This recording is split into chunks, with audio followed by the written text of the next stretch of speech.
Hi, everyone. I think you can hear me. No sound yet. Let me just stop the screen share. I was setting up the live stream on YouTube. So in theory, if you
okay, I'm back.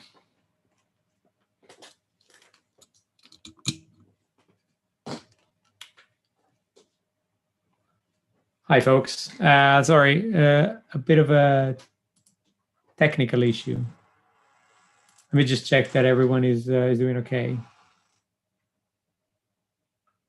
Okay, we have around 80 people on the call.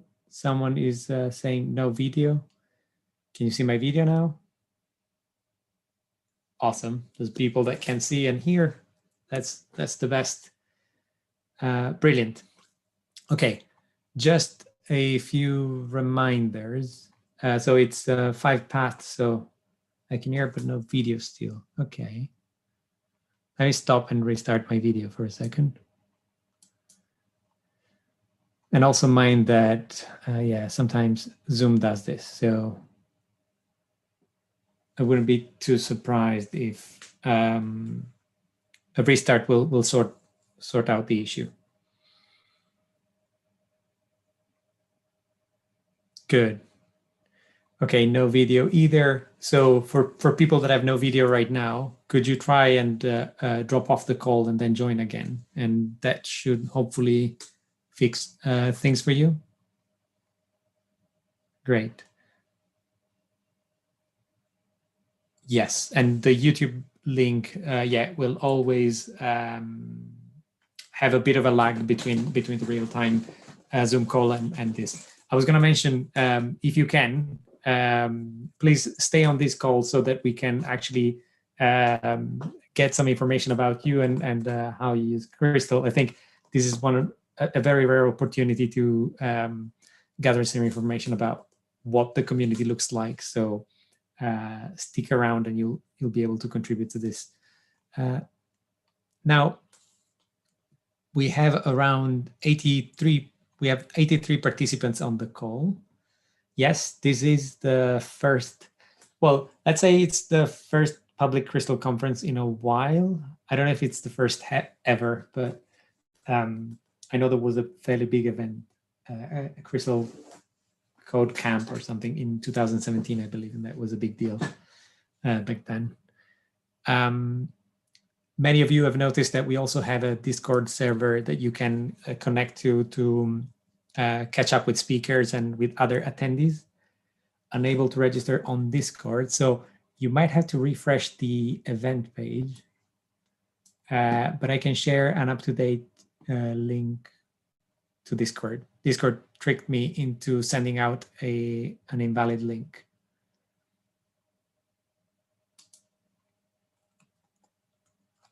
So this link should expire in a day, and so it should be good for everyone. Now, one good thing about Discord is we've created a couple of rooms, of extra rooms. One is called Track 2 Debrief, which is actually not a, let me just change this. Just notice that the Track 2 Debrief is a text room rather than a voice one. So let me create a voice channel there.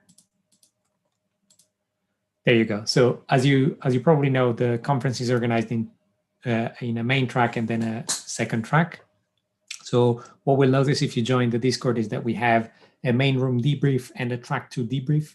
We've created those two rooms so that you can actually catch up with the speakers after their talk, or with other people that have attended the talk to discuss the content you've already enjoyed. So please do use that. Let's make it so that this looks like an actual conference without the awkwardness. Oh, sorry, let me repost the link. I still get tricked by Zoom sometimes. So now I've posted to all the attendees. Apologies. Yes, all the tracks are going to be published. As a matter of fact, you're going to have the YouTube live stream that's going to stay even after the conference. And then we'll be splitting the different talks and publishing them in a more accessible format. No whole track debrief room. Yeah, that's fair. You can look at the main room debrief, and that's going to be the one, I guess. Oh, and there's also a lounge that you can enjoy. Brilliant. So we have 101 people on the call, and I'm tempted to run the first poll of the day. Zoom polls are pretty nice because they allow us to ask you some questions, and everyone is going to see them at the same time, and then you can answer. Now I can show you the results straight away. Oh yeah, good. Singapore time must be pretty tough, Mohit. Thanks for joining at such a late hour. Yes, someone have noticed on the Discord channel that trying to connect to the second track will disconnect you from the main track. That's how Zoom works. So unfortunately, you can only pick one, and actually that makes sense. So track 2 is not going to start for another 50 minutes. So there's no need to go there right now, but soon. So again, because we have 101 people, and considering that we had a total of 322 people registering, but we were expecting a bit of a, we know there's a systemic no-show rate, which is pretty high because this is a big event, but it's also free and online, so people will either forget or use other means to access the content. But it's great to have 100 people. So without further ado, let me just hit you with the first poll of the day, which is the welcome poll. And you should all be able to see this. So the first question is, how are you feeling today? Which would be great to hear. And there's no right or wrong answer. I've also wanted to gauge whether you had an opportunity to read the code of conduct for the conference, which is on the event page. So if you haven't, no problem at all. You can go and check it out later. There's no rush, but please do check it out. And I can assure you, it's really fascinating to look at all these answers coming in real time. It's really nice. I've also asked about the schedule, and I wanted to know what you're the most excited about, and also whether or not this is your first Crystal related event.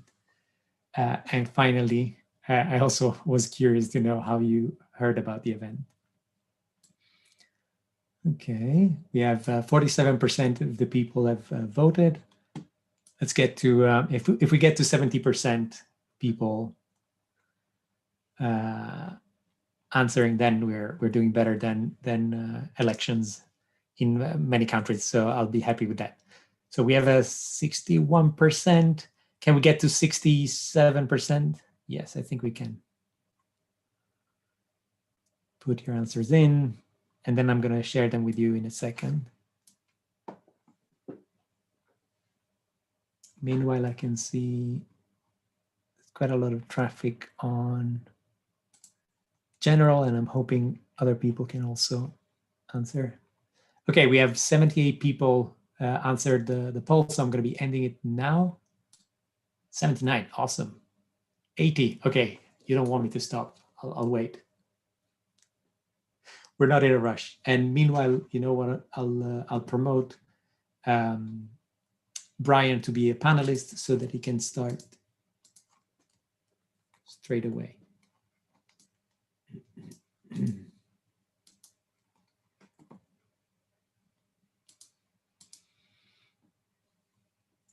Hey, Brian, how are you doing? Mute. Hi. I cannot see you just yet, but it's fine. Oh yeah, It's going there. It's going. Hi. Great to see you, Brian. Thanks for joining us and for taking this the tough spot of the keynote speaker. Are you curious to look at the results of this poll, as I am? Yes, definitely. Okay, let's do this. I'm going to end the poll. Good to see that a lot of people are doing all right. Some are feeling amazing. And for the people that need some cheering up, we hope we can give you some of that today. And for those that are experiencing a lot of stuff outside of this event, we really hope that this event can bring a bit of levity and take your mind off of more serious things. So great to see you. And I really appreciate you taking the time to join us here today. Looking at the code of conduct, I can see many of you think the code of conduct seems pretty standard. I have to say, I'm used to other code of conducts, and I think the one we've put together, modeled on the COSA-SYN code of conduct, is to me pretty amazing. I think there's been a lot of changes in the space of code of conducts, and I think we're finally getting towards this idea of encouraging people to display and behave positively. I really like this emphasis on the positivity and trying to make the event inclusive and welcome to everyone. So if you haven't had the chance to read it, you can go to the main event page and give it a read. I'm sure you're going to enjoy it. And it's good to see that not many people are super annoyed. So if you are annoyed, sorry about that, but I hope you find it at least reasonable, and I'll be happy with that. Also great to see Brian. I don't know if it's because you're on the line, but there's many people excited about the keynote, so we'll have to give it to them straight away. And I can see for 90% of the people, this is the first time they attend a Crystal event, which is amazing. And also good to see that the official website has been a big, and the Crystal Forum have been played a big part in getting people involved. And let me see if I can actually show you the results. Sorry about that. I thought I was doing that. I'll give you some time to focus on this. Really good reactions on the code of conduct things.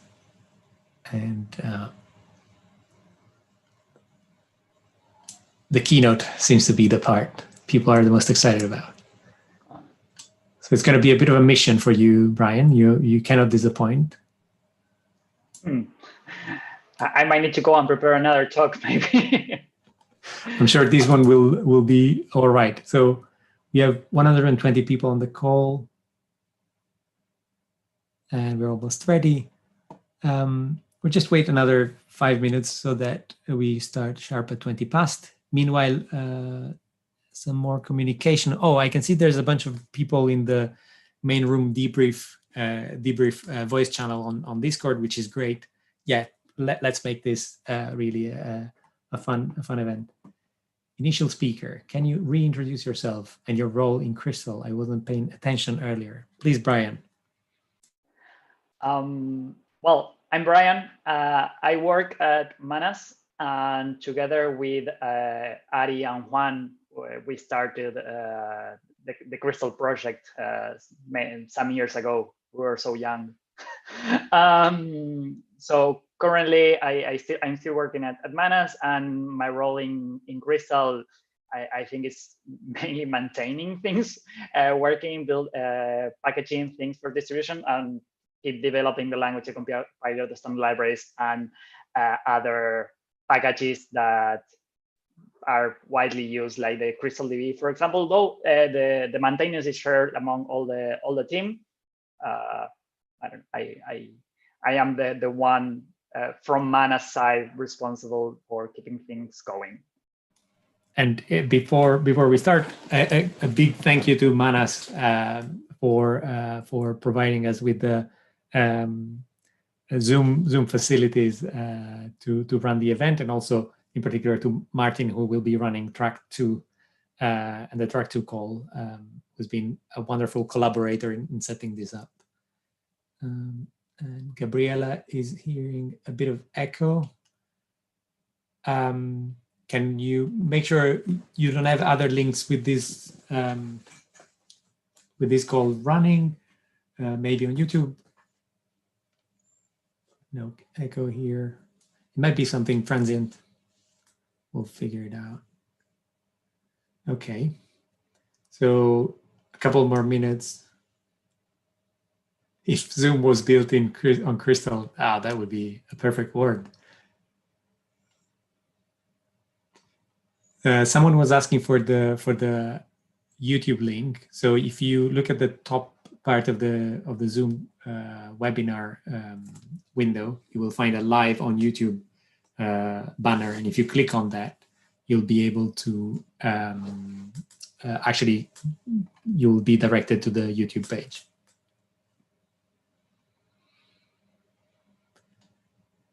Okay. Brian, I think if you want to set things up, we should then be good to go. Okay. Some people notice that you haven't been introduced yourself, so that's a fair point. I'm Lorenzo. I've been organizing this conference together with the help of the good people at Manas, and I was lucky enough to put together an amazing list of speakers for today.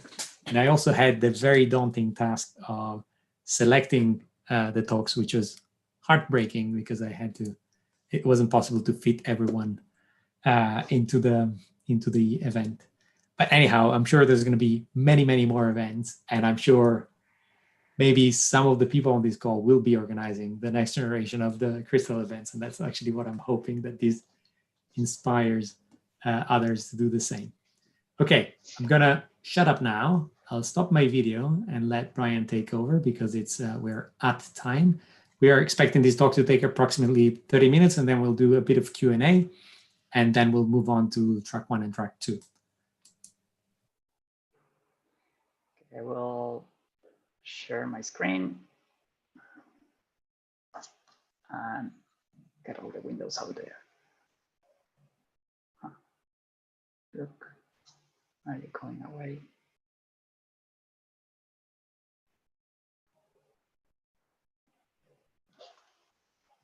Of course, there. Okay. I guess everybody can see my screen.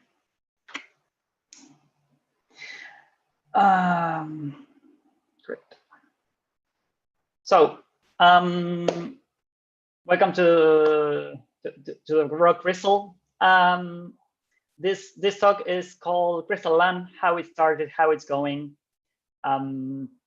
First of all, thank you all for being here, whatever here it is for you. I will really love to have one of these events in person because otherwise I feel like I'm talking just to the camera. I need people on the other side. So thank you for being here. This won't be a technical talk. I want to talk about how Crystal reached its current state. What is its current state? It will definitely haven't reached it by itself. It was thanks for a lot of the effort of the community that we are at this point. So I want to see where are we and how we got here. But this is not because I want to do like a history lesson, but there are a couple of goals that I have for this talk, and I want to state it before so they're a bit more clear. First, I think it's a way to acknowledge all the efforts that we all have done. It's harder to see the progress when we are focused on weekly basis. We feel like we are not always moving forward, but taking the time to see what are all the things that we have built through the month, through the years, it's really important. So acknowledge that effort. Then there is a bit of how as a community we might move forward from where we are now. And then as a third point, this stages that we went through to build something with a community behind, I think it's not only for a language. Any sub-communities might have some similar stories or might go through some similar experiences. So I think there's something there. And then at an individual level, there is also some understanding of our own motivations or goals why collaborating in an ecosystem. And all this I want to say with a humble point of view, because it's maybe you are more experienced than me in open source long participations, although I have been using open source software and tried to collaborate it before. Nothing with the scale of Crystal has happened in my own experience. So there's that. This is my first long open source participations with the goods and the bads. So and before jumping in, I need to say thanks to the Crystal sponsors, in particular to Manas, to 84 Codes, Nicola, which are the top current sponsors, but we have a lot more. So thank you for all the continued support. It's really important. Let's get started. The first thing to come is an idea or motivation to accomplish something, to challenge something we don't feel as satisfied as we want to be. For us, when we started Crystal, ultimately this motivation was to have a language for humans and computers. That is the important goal that should be recalled all the time. That is stated on the web page. And from there are a lot of implementation, design decisions, challenges, but at the very essence, our first motivation, I think, was that even in the initial, we usually go into some details. It's hard to keep pure to the motivation at the very beginning because you have a lot of ideas or things you actually want to do. But eventually, it's good to have the motivation clearly stated in some way. So there was the first thing you need to know what we're trying to accomplish.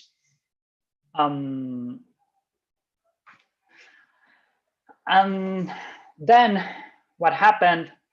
Sorry, change the screen. Then after we have some motivation, we jump on a proof of concept. And for the language, this was coming with a syntax and semantic that is nice for humans and a runtime that is nice for the computer, to the computer. And this was only possible because we have the shoulders of some giants we can stand on, like LLVM, the GC, libevent, and other libraries. Without those shoulders, it wouldn't be a successful proof of concept. we will have the syntax and the semantics, but the runtime wouldn't reach the point it has. So, and at this point, although the development was public, nobody could actually build something really useful for others. Whatever thing that you can do were little toys or tools for yourself. It was an accomplishment, but so the stage here was a proof of concept that somebody could use eventually, but it was really just that, a proof of concept. Although the development was public. And so then what start to happen is that we reach another stage where we start sharing our work and opening communication channels to basically allow enthusiasts to join us, to find us, or way to find the enthusiasts is we need to meet at some point. I have this quote from Timothy Leary that says, "Who knows what you might learn from taking a chance on conversation with a stranger? Everyone carries a piece of the puzzle. Nobody comes into your life by mere coincidence. Trust your instincts, do the unexpected, find the others." So I think that opening communication channels, and it really helped at this point. We are talking ages ago, but it not only allowed external contributions to land into the compiler or some of the library, but it was also for us, for me, really encouraging to get people we didn't know in person to start using the project. It was surprising to get someone that you didn't know to start playing and collaborating. But it was even more encouraging when you see that they start helping each other. It's really great when that point start to happen. And I'm not sure exactly which are the motivations of everybody when they start joining. Maybe they like the language, and that is enough. They like new languages to get involved. I'm not sure which are the motivations. Maybe I don't need to know them. But I'm really glad that everybody started joining.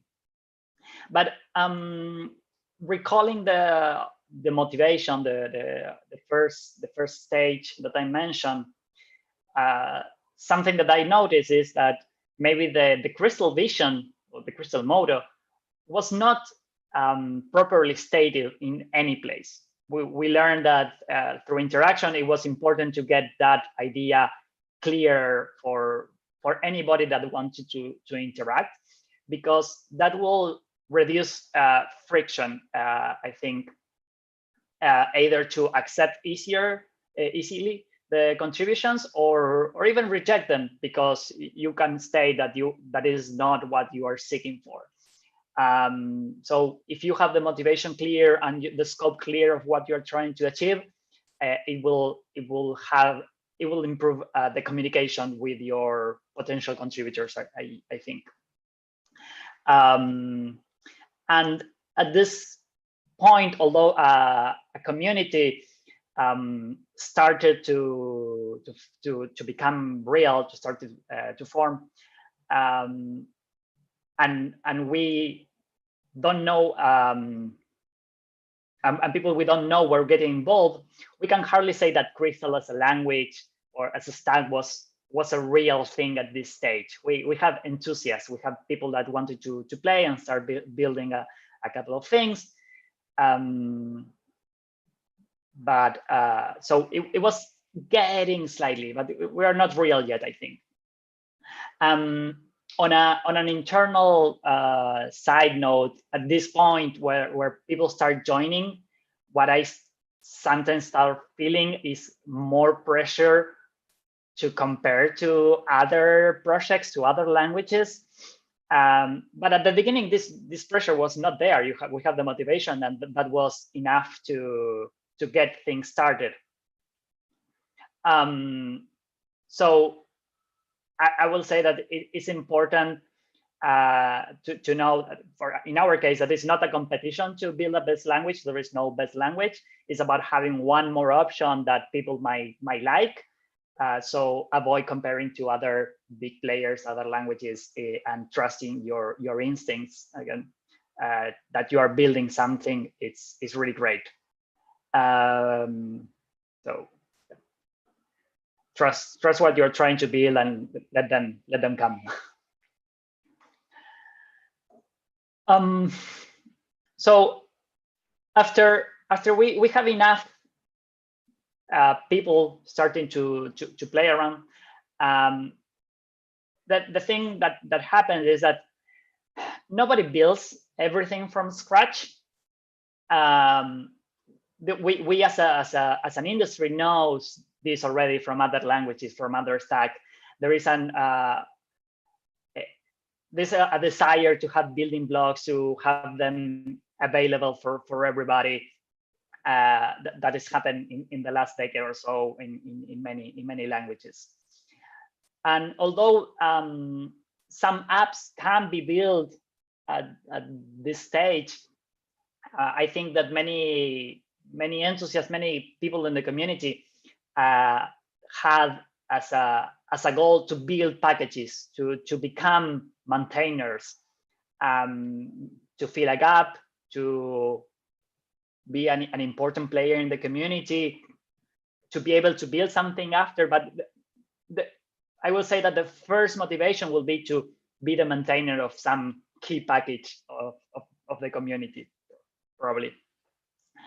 And I think first it's great, but I also think that it's important for some packages, not all of them, but some key packages should adhere to this human and computers model, because as Crystal stands on the shoulders of giants to be successful, so will the apps build using Crystal packages.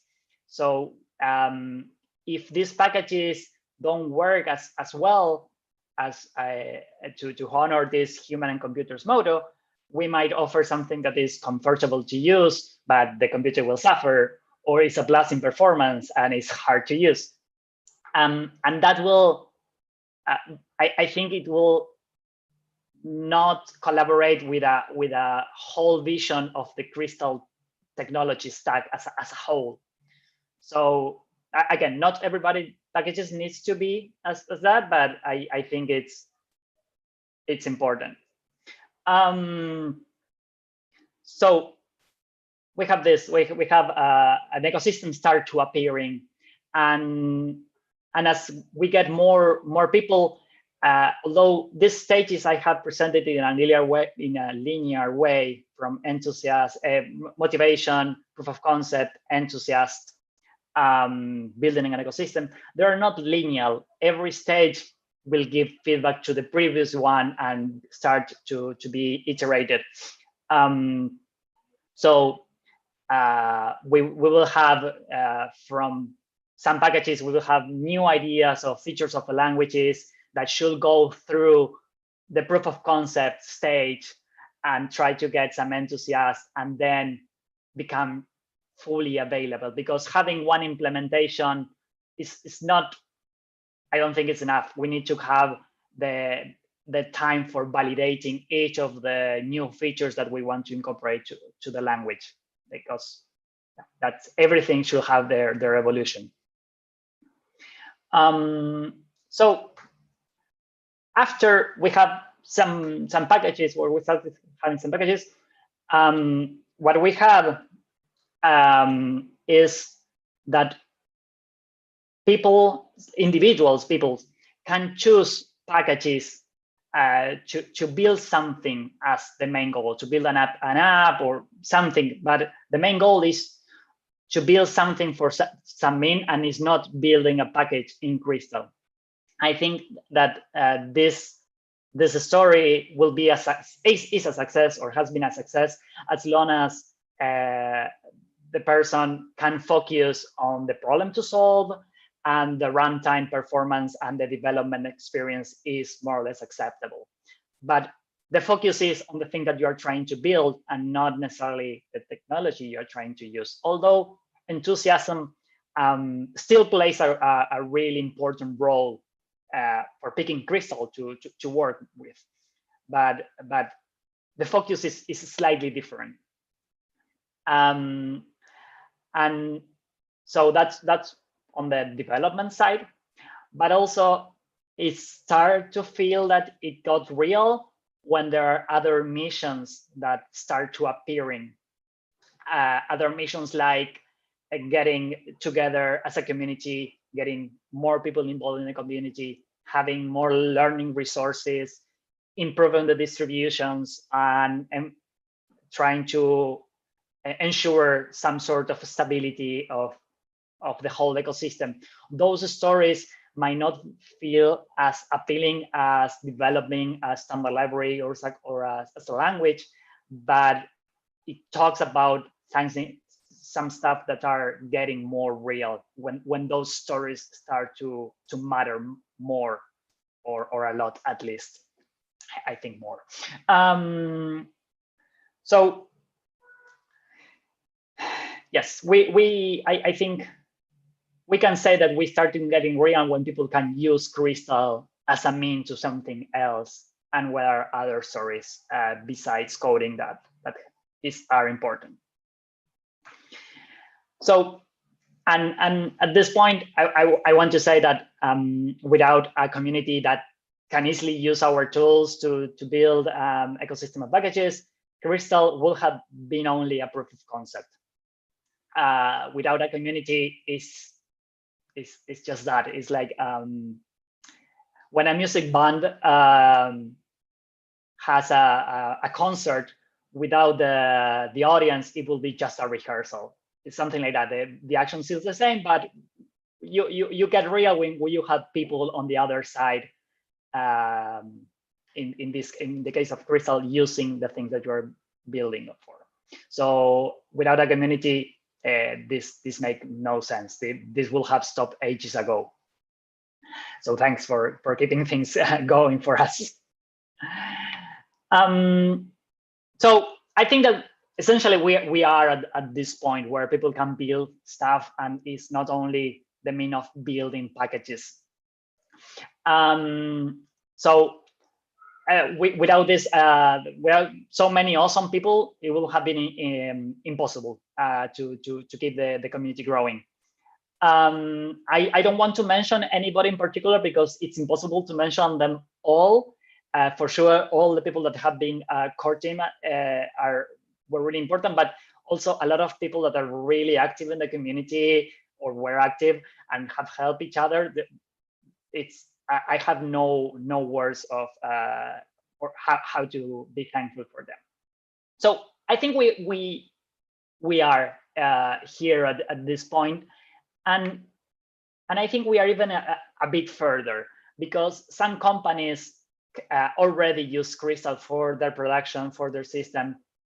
There is a list that you already probably know in the wiki that where you can list what are you using Crystal for. These are some of the companies, and they are of very different domains. That is really encouraging to not be only trying to have Crystal use on one certain domain. We have networking, cars, cryptocurrencies, genome analysis, security. There are great stories. There are really motivations. But I think that these companies that choose to use Crystal are able to do so because the decision makers are also Crystal enthusiasts at some point. Maybe more, maybe less, but enthusiasm still plays a big role here, and it's fine. We got to start somewhere. It's reasonable that those are the first players. But so it's obvious that we need people willing to use Crystal, but I strongly hold that there is also a need for companies. I I wish for companies to choose Crystal not because of enthusiasm, but because of some more cold reasons, and be safe in doing so. I want Crystal to be a safe option for that.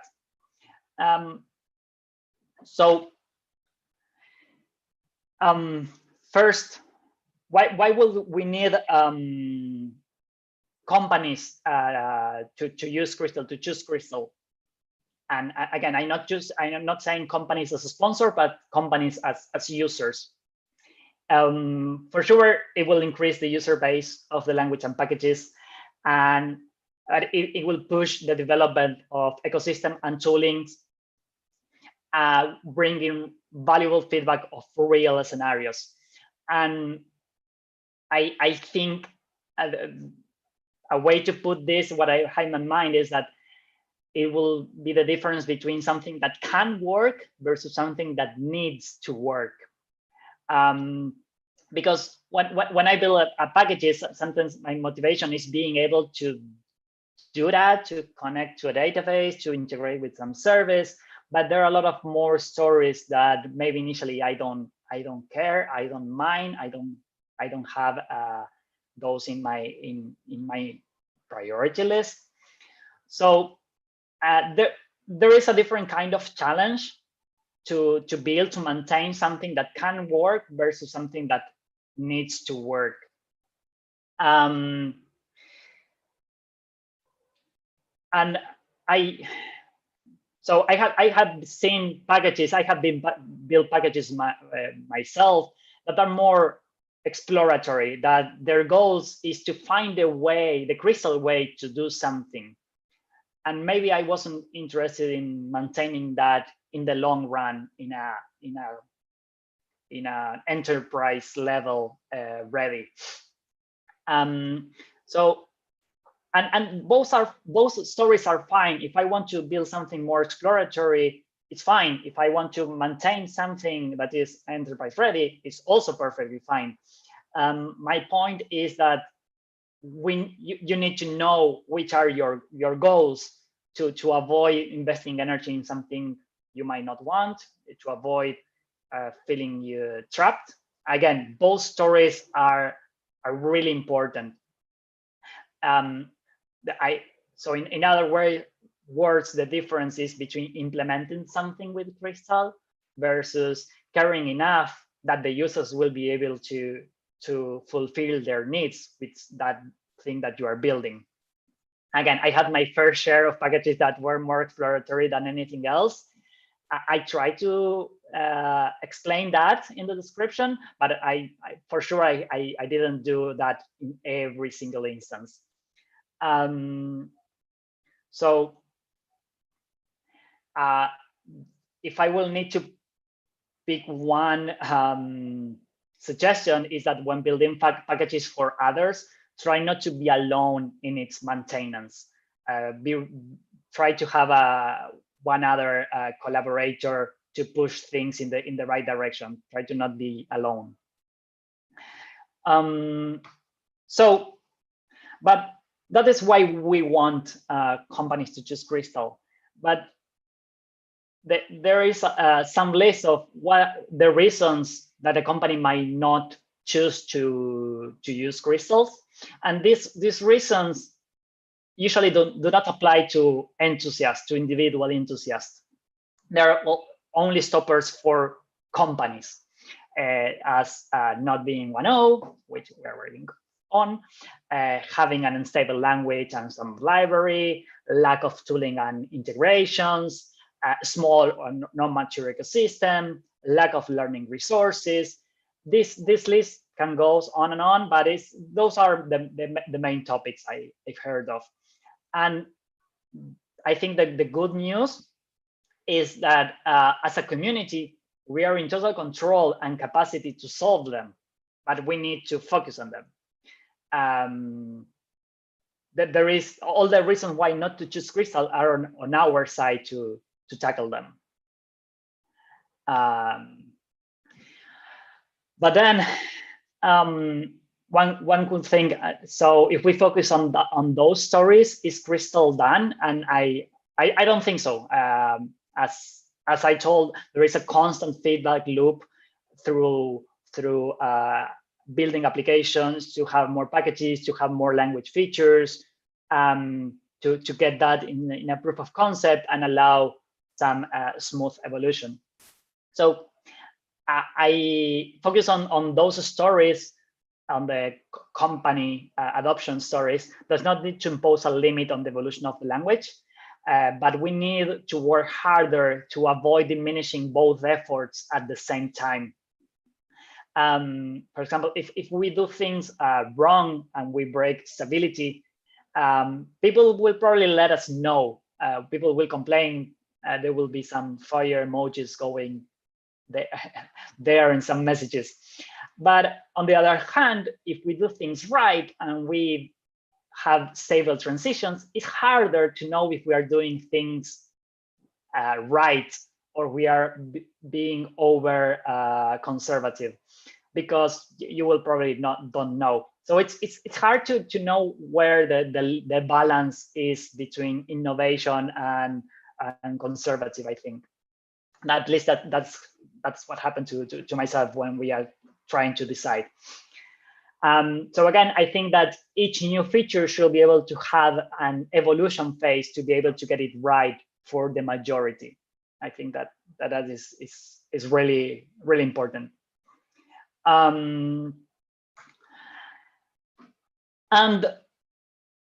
beyond, as I mentioned when we were getting real, there are other stories that, other than building packages, that are really important to get a more stronger community and reach, and they also play a huge role for company adoptions.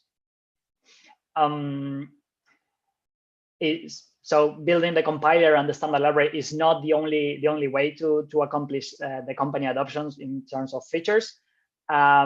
We need better tooling. We need to, for the community to come together stronger and have a better way to spread the languages and their values.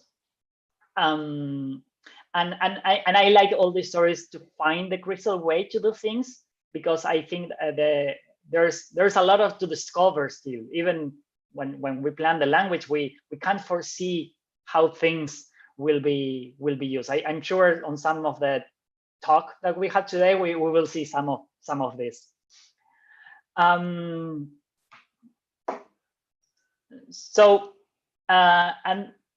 I mentioned something at the beginning about sub-communities, and besides that, all these stages that I've been through, I've been talking through, can apply to different communities. I also think that there is like, I would like to see some kind of gathering, or I don't know, study groups within Crystal for the community that has as a goal for maybe, I don't know, gaming, graphic user interfaces, name whatever your subset, mobile, whatever goal you have. I think that there is interest in different topics, but there's a bit scattered. I have seen some discussions around concept besides jumping onto a certain stack, certain library to build the UI. I would like to see more discussions there, and I don't know if there is a way from the official channels to boost these sub-communities somehow. That's mostly a wishful thinking and an open question, but I think that there is a lot of interest to use Crystal in some way, and there need to be those discussions before jumping into which library you will use. I think there is value on those discussions. So we're reaching more or less the end. I've been through a lot of information that I had this all these feelings mixed together, and I tried to explain somehow in this talk. If I want to pick some takeaways, the main things for you to go out of this talk with is that having company adoption, I think it's really important for the next step. Allow evolution without breaking things too much. We need to work on that. There are many ways to contribute besides building packages or collaborating with the compiler. Those are listed before, and they're really important. Maintaining packages requires caring for users. Maintaining packages for others to use requires putting those users in a special place, I think. Otherwise, they're exploratory and they're fine, but I think there needs to be a distinction there. And in order to stay safe or more engaged with your work, try to know your own goals and your motivations. And with that, I think that the next thing to happen, we'll see. This story is to be continued. Thank you very much. This is the end of the book. Thank you, Brian. A lot of stuff to think about. There's a number of questions if you check out the Q&A. Oh yes, it was so isolated in some ways. Is there this going through? You can trust me that 124 people were listening to you for the whole time, plus all the people on the YouTube channel. So okay, Q&A. Definitely. So on the Q&A, if we start from the top and take care of at least the top 3 questions, and then for any question that we don't manage to answer, if you want to join the main room debrief on Discord, that's going to be a good opportunity to actually chat about it. Sure. So a common argument against Crystal is the compiler is slow. Is that a valid concern for larger applications? If so, what's being done on the front on a short term and on a long term bias? I think for larger application, it could be a limit, but not depending on where you're trying to use Crystal. For example, many people think that microservices is a good idea and want to use Crystal there. In those scenarios, you usually don't have huge amounts of code, so the limit is not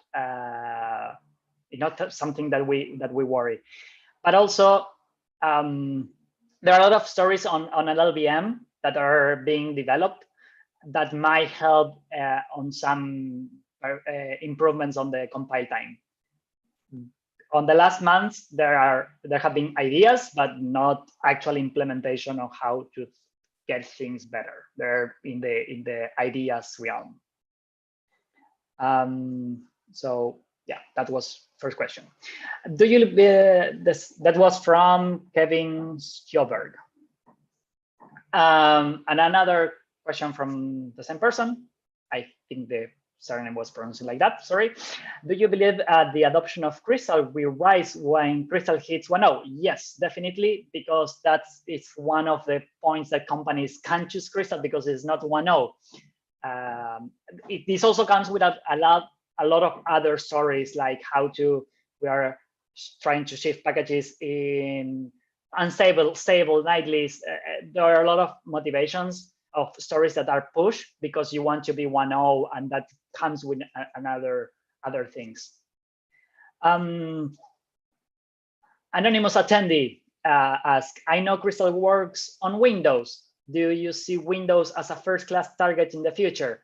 Yes, I think that will happen, definitely. A question about there's also an interesting question on GUI programming, and I'll just mention that there's a talk on about C binding in the later by Postmodern that I invite people interested in GUI development, desktop development in particular, to attend. And I have to say that I've seen quite a lot of interest around desktop application development. What's your take, Brian? Talking about different areas of application is interesting. I think there is. I have seen many posts of gaming, for example, and there are bindings to libraries. I myself, very early in the language, even before we have keyword arguments, I play around with a binding of Cocoa, for example, and using nib files or zip files to build the UI in Xcode. I like that, like being so much time on the web development, going to native applications, to GUI applications. It's great. It's somehow refreshing. I think there is interest. Yeah. This is again about a Zoo community. So I think we need to gather together to have shared goals and aim better the efforts. Awesome, Brian. I'd say let's wrap the questions up. So what I can do is I can say we've answered a few questions live, which I'll mark as answered live, and I'll keep the other ones open in case you want to type in an answer or maybe redirect to the Discord channel. I think there's a few that you might want to take offline. Meanwhile, because we have 122 people on the call, so first of all, thank you very much, Brian. This is a very inspiring first talk to start the day. But before we move on, I have a few demographic and geography related questions for the audience. So I'm going to be launching a poll right now and see where people are connecting from and which age range they're in, which will be interesting. And then with this, we're gonna have a smooth transition into track 1 and track 2 talks. Track 1 is gonna happen on this room, and then track 2 is gonna be happening on the parallel Zoom call. You'll have to pick one or the other. Meanwhile, I can see 60% of the participants have voted. The number is going up. And we know that in this, with the time choice, we are making it very hard for people from Asia and Australia to join, but still, it would be good to see. I had lunch early to reach the slot. It's great. I will copy the questions and paste them on Discord and answer there. So we have the text answer of the unanswered questions there in a couple of minutes. Sounds good. And Brian, if you could also then mark them as answered, then we know that we can move on. Okay. Yes. Where I think I'm missing one. Oh, if you yeah. I know. I will type answer is there. No, I will. There, answer live and then. Yeah, answer live. Some people and paste on. Great. I have copy. Okay. If you have more questions, we can talk a couple of minutes directly on the Discord. I will flag them as answer because I'm copying them. But new questions, I think that we can do them on Discord in a couple of minutes. I will go through answering them now and go into Discord. Yeah. Okay. Sounds good. So let me end the poll. We have 78% of the people have voted. I can share the results with you. So we currently have 34% of the people who answered the poll are logging in from North America, 8% from South America, 52% from Europe. And then we have some very, very strong players here from Asia and Australia who are fighting the night time and showing up. Great respect for you. Try to keep the right balance between sleeping and watching Crystal talks though. And finally, before moving on, in terms of age ranges, there's 50%, around 50% of you are aged between 34 and 45, which is super interesting as a piece of information, right? Because that's, I would argue, a bit older than I would expect when it comes to software engineering in general. But maybe it's just that I'm getting older and I don't realize that it's normal that we all get a bit older now. But that's super interesting to see. Okay, so I can see the Discord link has been shared. So what we'll do now is I'll stop sharing. I'll promote the next speaker, Kirk, as a panelist, and then we can kick off with the first talk. Let me just check how Martin is doing on the other side. Yeah, Martin, you can also go. Thanks, Brian. See you later. Thanks. See you later. Bye. And okay, so remember, you can join track 2. I'll share the link. The link should be on the event page. Actually, that's the cleanest way to do it. And let me also promote Kirk before my connection tricks me again.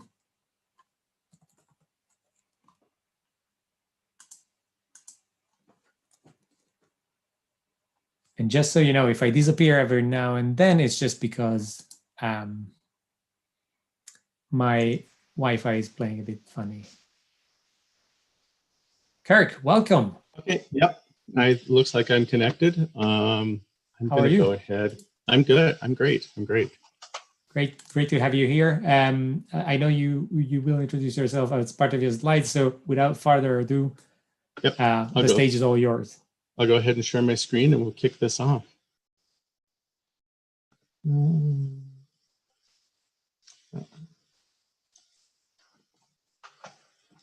Alrighty.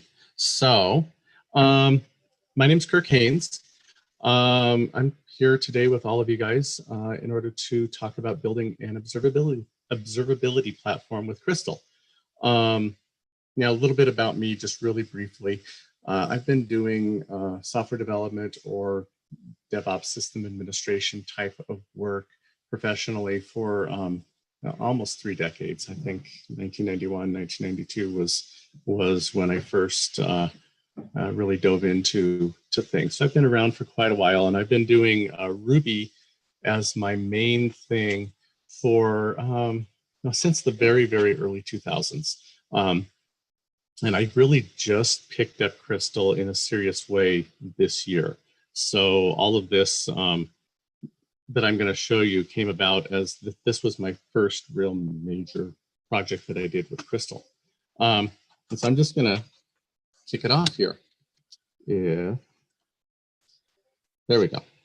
So when I talk about building an observability platform with Crystal, building is something that is a continuous thing in this case. The platform is called Minion, and it's far from finished. You know, what you're seeing is a work in progress that I'm going to walk through here. And you know, if it looks like something you want to help with, it's fully open sourced, and so I would love it if a few people wanted to come in and give me some PRs and help me out somewhere. So the story of Minion. We'll start with the prologue. Minion's an observability platform. So what is observability? On one of New Relic's blog pages, they have this definition, and it's very textbooky. But basically what it boils down to is that observability is all about taking a bunch of different data streams from myriad servers, myriad containers, whatever you have running out in the world, and pulling it all into one place where you have a system that lets you sift through that data and make sense of complex data so that you can find just what you're looking for, so that you get alerts on what you need, that sort of thing. So it's just a way of simplifying your world when you're managing a lot of systems. So chapter 1 of my story. In May of this year, I started a new job working for the US branch of Josh Software, which is a consulting firm. They've mostly worked in Ruby and Rails type spaces, but in recent years started moving into more Golang and diversifying a bit. And when I came on with them, very first week that I was there, they were running a hackathon where the main concept was form a team, develop a proof of concept for a product, pitch it, and if the company liked it, they might throw some resources behind it in order to help develop it. Now, when I joined the company, one of my coworkers was somebody that I had worked for previously at Engine Yard, and Jay Austin is his name. And when he was working at Engine Yard, he did a lot of professional services and DevOps work. And he always had in his head a vision for a product that he wished he had access to then. And so for the hackathon, he thought maybe we could put something together that is a proof of concept of this product idea that he had had for years. I just kind of jumped into it and said, hey, I can work with React and I can develop a mock-up of what the product might look like from the web point of view with a fully functional mocked up React product. And so I spent a weekend building it. It was really pretty, but I didn't actually keep that code. And I don't have any screenshots of it, so you're just gonna have to take my word for it. But it was a really pretty thing. And the basic concept was pretty simple. There's nothing really groundbreaking with most of this. Collect logs, collect system telemetry, pair that with an easy to use system for sifting through all of that in a centralized way. One of the things that was important to the concept was the ability to remotely execute commands because, well, at Engine Yard, we had thousands of customer instances that were running on AWS. And our customer support folks would frequently have to connect to these systems in order to debug problems or fix things. And for SOC 2 compliance, we had to have a way to audit every one of those connections. You know, who did it, when they did it, what they did. We had to have logs of all of that information. And so the thought was, it would be great if we had a platform where we could get all of the important operational data on the systems. We can see all the logs. And if we need to run something, if we need to access the system, we can do that right from inside the platform. And it's all logged, it's all auditable. So it's all a one-stop shop for anything that you might need to do.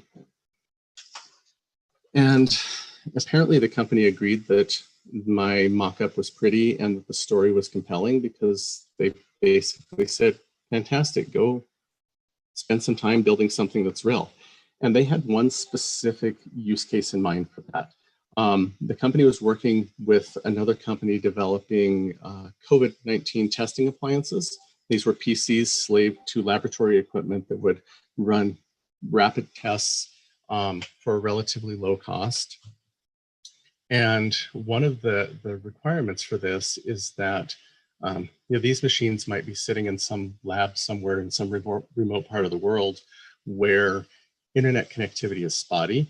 And so they wanted to be able to gather continuous metrics on the operation of the lab testing equipment and the system itself, and also be able to allow technicians who might be somewhere else in the world to connect to these systems, do diagnostics and that sort of thing, but without providing them with full remote shell access and with durability to those network failures. So if data is being streamed to somewhere else, the internet drops down, all of that data that happens while the internet is down isn't just lost. When the internet connection comes back up, the data will continue streaming. And so those were sort of the thoughts that we had in mind when we started planning this thing. Now, there are a few moving parts to this. There's an agent which runs on a given computer, given software system, and it collects the logs, it collects the telemetry, and it streams it back to a server somewhere. And again, that agent needs to be durable to network failures. The desire was that it didn't lose data if the network dropped, or the data loss was very minimal. And that agent is also then responsible for command execution, and it needs to have bidirectional communication with that server so that from a centralized location, you can manage the agent, you can change configuration options on the agent and that sort of thing, as well as having that agent streaming data the other direction. And likewise, because these things were going to be installed on lots of different systems, some of which were pretty small, the agent itself, it was desirable for it to have a small footprint and that it'd be easy to install. So the stream server, which is what we call the server that accepts all the data streams from the agents, its constraints were looser. It needed to be able to talk to a lot of agents in an efficient way, and it needed to have efficient data handling so that we can send the messages to Elasticsearch or proxy it somewhere else or stick it in a Postgres database, whatever made sense for the given situation and the given client. And then the other major sort of moving part of this was an API server, which would act as glue between whatever UI components we had, whether it was a web UI or CLIs, and all of the data in the background. And then, of course, there's the web UI itself. Just the platform, it's the most visible part, but it's really just the window into everything that's running underneath. And so, as coincidence would have it, back in 2007, I wrote a product called Analoger. It was an asynchronous logger.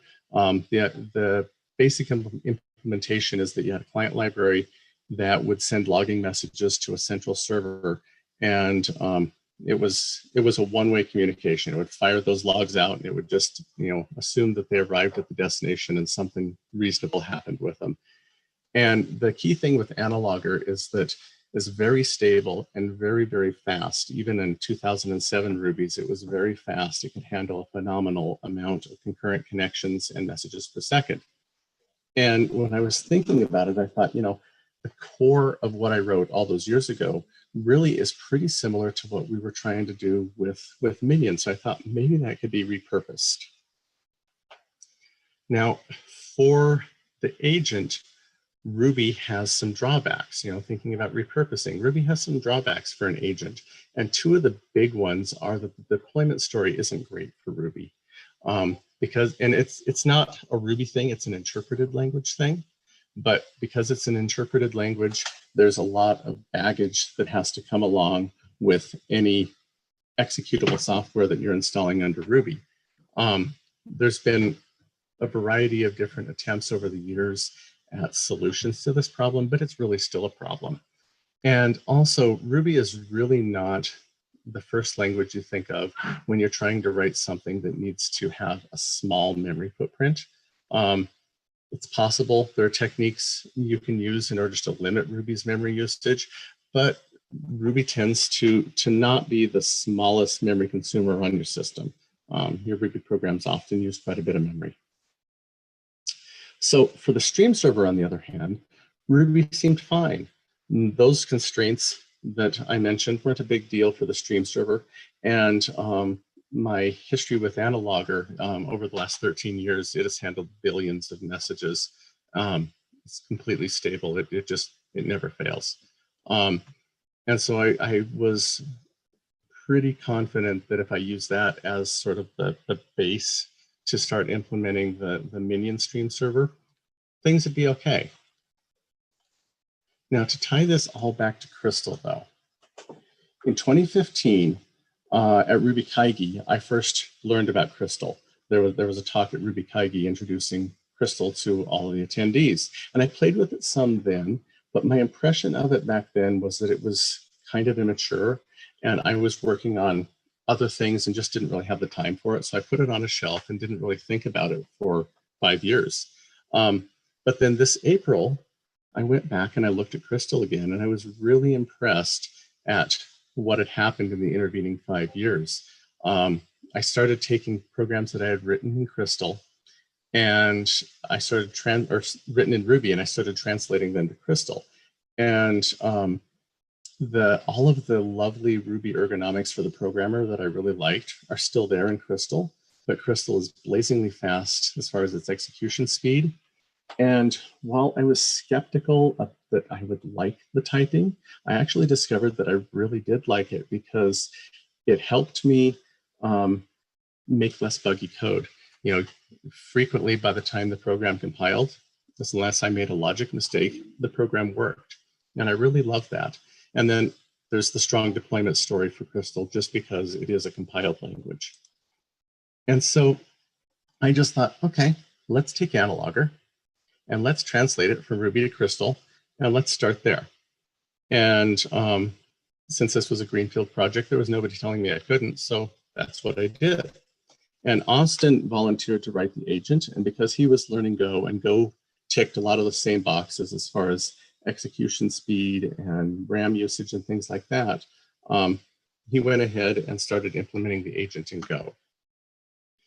Now, fast forward a little bit of time, and I had a working stream server written in Crystal. The agent had lagged behind, however. It turned out that implementing it from scratch in Go just kind of got bogged down. And I had to write an agent already in Crystal, a skeleton of one, in order to test the stream server. And so we decided, let's just use that, and we went forward with that. So now we had two of the components of this platform, both implemented in Crystal. And if we fast forward to today, the agent currently, when it's compiled on a 64-bit Linux system, it's about 3.5 megabytes in size, so it's pretty small. And if you really are concerned about distributing a small binary, that binary can be stripped down to a few hundred K trivially. When it's running, it runs at about 10 megabytes in size. This little image here that I have on my slide, I pulled off of one of my DigitalOcean droplets last night, and it's showing DigitalOcean has an agent that you can run on your droplets that collects system performance metrics and streams it back into DigitalOcean's house-built observability platform. And it's written in Go. And so you can see over here on the right, the Minion agent is just under 10 megabytes in size, and the DigitalOcean Go agent's about 12, and they're streaming basically the same data. So it's right in the ballpark. It's pretty comparable to what other agents seem to be running. And one of the key features that was needed, the durability to network failures, still exists in the agent. If the network connection drops or the stream server dies or whatever, that agent will accumulate all of the data that it was going to send up to a limit. So you don't run your disk out of space or whatever. And when the network connection comes back up, it'll go ahead and stream it all out. It's a nice little feature. The stream server itself is about 7 megabytes unstripped, and it's very fast.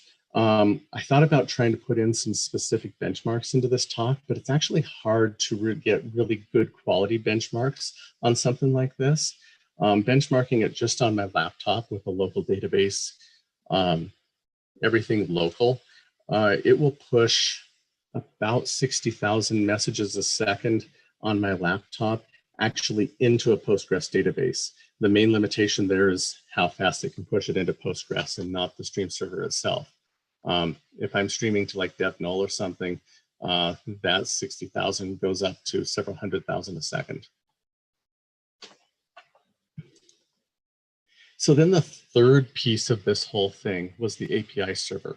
And the API server originally was written in Rails. We had a developer that was loaned to us. He was between two projects, and he was a Rails developer. So we had him spike out the first version of the API server.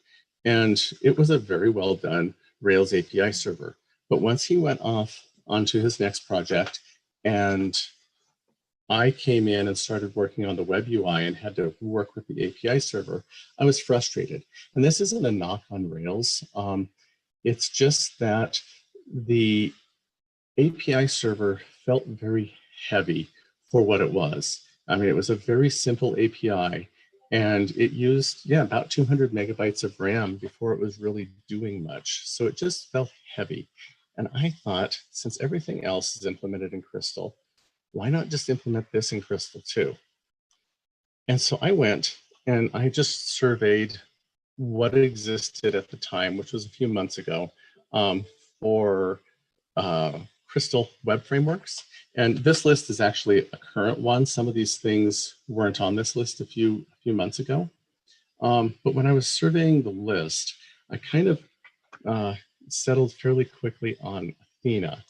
Now, the author for Athena is very active in the Crystal Gitter, and he was talking about Athena frequently. And so I went and I checked it out, and I just really liked what I saw. It has fantastic documentation. If you're looking for a simple web framework in Crystal, go check out Athena's documentation. It's fantastic. Athena is really easy to understand, and it's easy to use, and it's more than fast enough. It was perfect for writing APIs. And this was, I think, the very first controller, a snippet of the very first controller that I wrote with Athena. And I just threw it in here because while this isn't a very code-heavy talk, I kind of just wanted to show you what it looks like. Athena uses annotations in order to convey meaning to the various methods in a controller. And it's a nice pattern. It's very concise, yet very clear. And one other design decision that I made with the API server is that I didn't use an ORM. There are some good ORMs for Crystal, but in this case, a lot of the queries that the API server has to do aren't super simple queries. They're highly optimized queries. And so I felt like I would be bypassing the ORM a lot anyway in order to issue these optimized queries. So the API server doesn't use any Crystal ORMs. It's just straight database interactions. But I did keep the Rails migrations from the Rails project. I stripped out everything from the Rails project except for the minimum that was necessary to run migrations, because while there is at least one migration implementation for Crystal, we already had a whole bunch of migrations, and I just didn't want to deal with trying to rewrite those for a different platform when I could just strip everything Railsy out and leave just the migrations. So I'm going to see if I can give you all a live demo of what this thing looks like really quickly.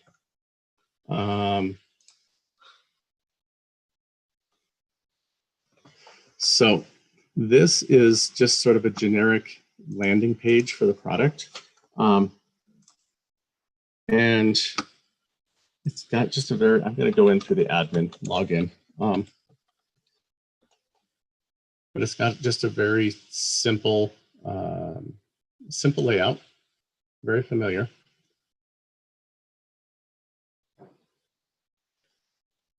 And the fun with live coding is that there seems to be, oh, there we go. Maybe my internet connection was just a little bit slow.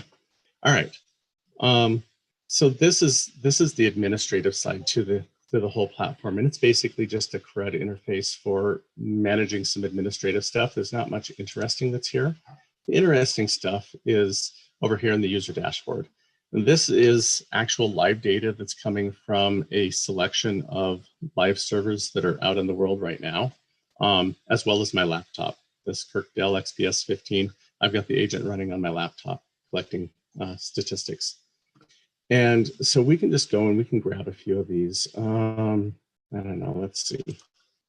You and you and you and you. And we have a few different actions we can take. Settings is all about managing the agent. And commands is the remote command execution part. Now, unfortunately, I have the remote command execution part kind of broken right now, so I'm not going to show you that. We'll focus on just the logs and the telemetry to let you get an idea of the flavor for this thing. So it's pretty simple. You come in, you've got a bunch of different parameters you can use to define how you're going to search for logs. And we'll do this. We'll search for basically login attempts to these servers. And this is all live data. And it's implemented with a polling period where the pause is dynamically defined by an analysis of recent logs and how frequently logs are coming in. And so you can just go in and you can look and you can see what's going on, and you can monitor your off logs, or you can add to it and you can monitor your sys logs as well. And you can slice and dice this data in various ways. So you can say, we're going to search just for invalid logins, and there must not be anything in this log data that has invalid logins. So it gives you that notification. And that's basically how all of the logging, slicing, and dicing works. It's very simple, but it's super flexible. Now, you can also look at telemetry for these various systems, and I'll just use the same set that I selected. And you can say, okay, I want to look at system load average. And there you go. And then let's add to that memory usage and free RAM.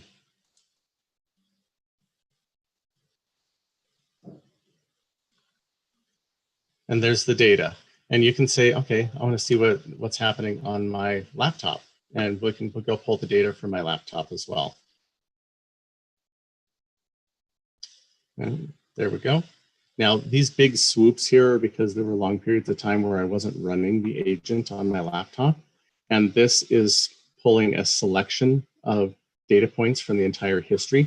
So, if I want to say, hey, only after a specific date, and we'll go in and we'll just say, pull the data from my laptop since yesterday. There's my laptop's RAM usage since yesterday.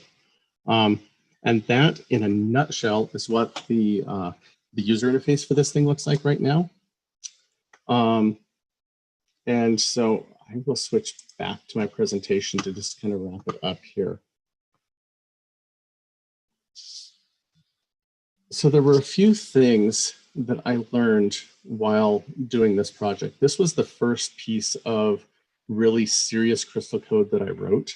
And I came to it having 19 years of Ruby experience. And so one of the things that I found is that if you know some Ruby, you can come up to speed on Crystal very, very quickly, because there's an enormous amount of Crystal that is the same as Ruby. There's a lot of Ruby code that will just run unaltered on Crystal. One of the things I've been doing for Advent of Code is I've been trying to write, wherever possible, solutions that run in both Ruby and Crystal, just for fun, as an example. It's not always possible, but it's possible more often than you would think. However, Crystal isn't Ruby. There are very fundamental key differences. The typing, getting a handle on how typing works, is a big shift. And as a matter of fact, most of the real serious frustrations I had with this project were because I was butting my head against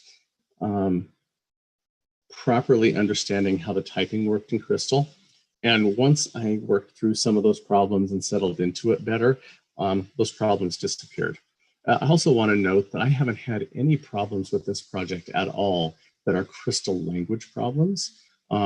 This is all running on 0.35.1, and it's rock solid, stable, no issues at all with the development or the operation of this thing.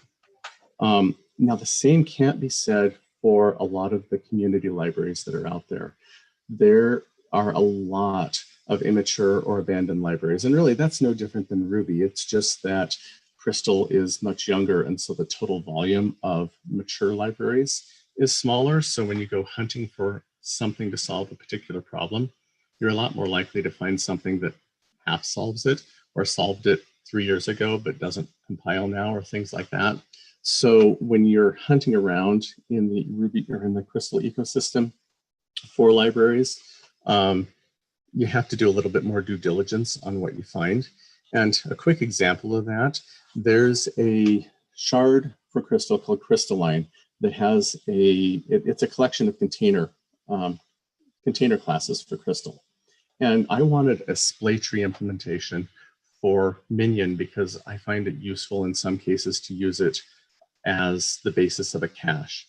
I won't go into that because I'm running out of time, but Crystalline has a splay tree in it, but it's broken. It just doesn't work the way it should work, and it's incomplete. So I took that code and I reworked it and I revamped it and I expanded it. And so now there is a splay tree implementation that pretty much duck types to a Crystal hash. With just a few minor exceptions, you can drop it in place of a hash and it should just work. But I had to go build that myself because there just wasn't something available that I could just pick up and use. So what's next for Minion? There's some notable gaps in the things that are finished that are part of the overall project map. It needs remote command execution handling, and it needs the management portion for managing the agents from within the UI completed. Notifications also have been completely ignored to this point, but it's part of the original sort of thought process and design is that the platform should be able to proactively notify you when there are certain problems. And there's a whole bunch of small bugs and also just enhancements that are needed.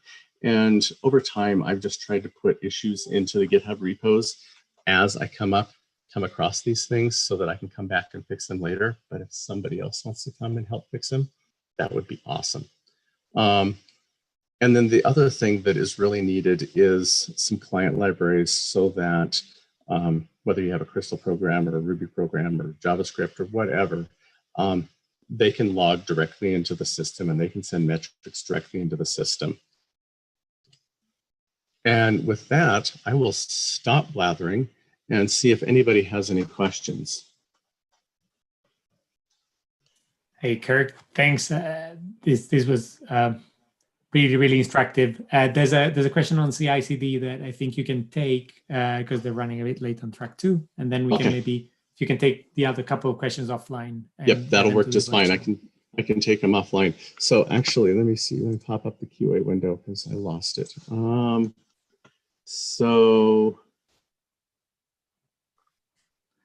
What's the deployment pipeline look like for Minion?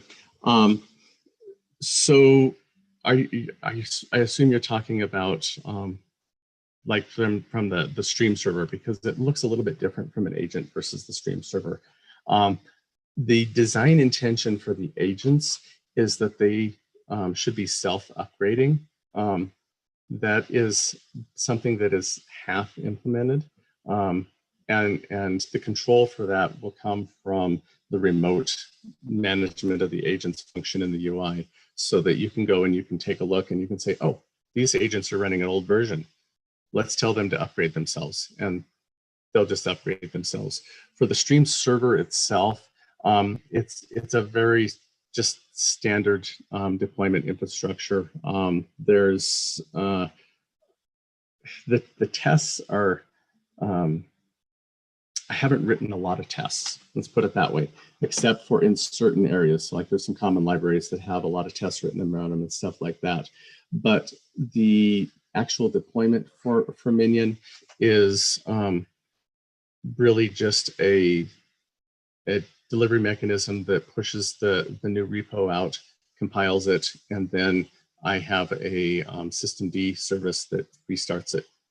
It's pretty simple. And I will go through the QA and I will just see what other questions I can answer and just answer them in the chat, I believe, because I think I'm out of time. Thanks, Kirk. Yeah, we are out of time indeed. So I'll be, and also Phil mentioned that some of the questions are for Brian. So Phil, if you could actually @ Brian on the Discord server, because he's not around as a panelist anymore to answer these on Zoom. Kirk, thank you very much. I think thank you. There should be a lot of clapping on the chat. If not, it's a mental clap. Yeah, well, I'm sure you for the would hear opportunity. it. Yeah, thank you for the opportunity. It was great fun. I was glad to be here. Thanks. So we have around 80 people on the call, which is a magnificent audience. Let me just promote the next speaker in line, which I think is Roman.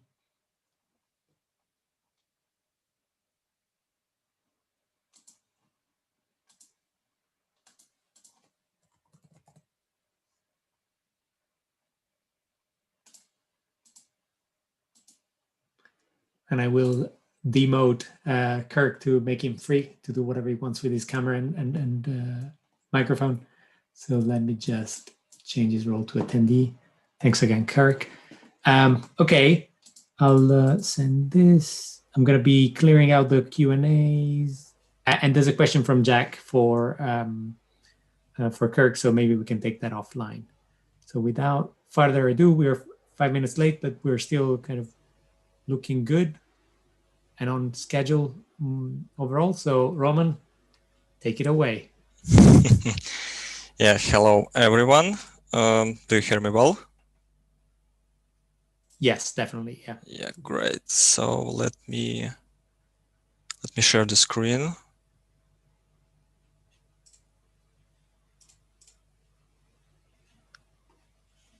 Great. So now you can see my presentation. Yeah, all good. Yeah, great. So hello everyone. I am glad that I've got a chance to participate in this conference. Also, I want to thank organizers for all their work. And I am Roman Kalnitsky, and today we will be talking about how Jennifer could be used to improve your life as a Crystal developer. So at first, let me say a few words about myself. I am senior software engineer. Most of the time I'm writing in Ruby and JavaScript, but at the same time, I like Crystal a lot and have multiple open source projects in it. And yeah, I'm Dungeon Master. And if you think that it relates to my talk or is important for it somehow, no, just be informed. Well, the first part of the talk title was my rephrasal from the Serdar Doriol talk at Ruby C here in Kyiv in 2017. I know, Serdar, that you're here. Hello. He said that you don't need active record at all, and you can just use SQL for everything, and you should use it. Basically, I completely agree with him. SQL is a super flexible tool that can help you to achieve almost anything you need. But the issue is that, you know, the life is short to do everything by your own. SQL allows you to write anything. And at the same time, you will have to write everything. Because from the Crystal language perspective, you will be dealing with strings rather than some abstract SQL building blocks. Also, it should be said that at that period of time, we had quite few options to choose from in the term of ORMs. And at the beginning of the year, I just started to work on my Jennifer. I thought that it would be cool to write something useful for others and at the same time improve own program design skills. Also, although Crystal looks similar to Ruby, but requires a bit different approaches. And yeah, doing this, I was hiding from my master's diploma project that I was working on. So let's get acquainted with my Jennifer, my ORM. This is a simple model example. So basically, data mapping lays in the heart of any ORM. Without it, it's impossible to do anything with data. Mapping macro that you can see accepts name tuple with keys that represents database column names and model fields at the same time. Values represents data type and extra mapping options if needed. So type declaration can be either one of Crystal types that can be mapped to the database. By the way, Jennifer supports almost every data type that supports by Postgre, MySQL, SQLite. Also, name tuple can be passed as a type declaration. Name tuple includes different configuration options. There are some number of them. Besides type, you can specify default value for the column, converter, column real name in the database, whether setter and getter should be defined, and some others. Also, I'd like to mention that if you would like to define nillable column, you can use just common Crystal way, just adding question mark at the end of the type. So one of the most interesting option and recent one is converter. So it allows you to transform data from the database representation to something else, like Crystal enums can be created from the strings in data that is sitting in database, or classes that can be deserialized from JSON. This means that besides default types, you can also specify almost any type you wish, pass an appropriate converter. To define an own converter, you just need to define a module or class with static methods to DB and from DB and from hash. One more interesting type is virtual. It allows to mark field as virtual. They aren't saved to database or expected to be retrieved, but it can be validated, and also it participates in lifecycle callbacks, model lifecycle callbacks. This allows you to bring some pretty interesting logic. Like this example presents how can passwords be validated and used in the terms of virtual attributes, virtual fields. And the last option is mapping type.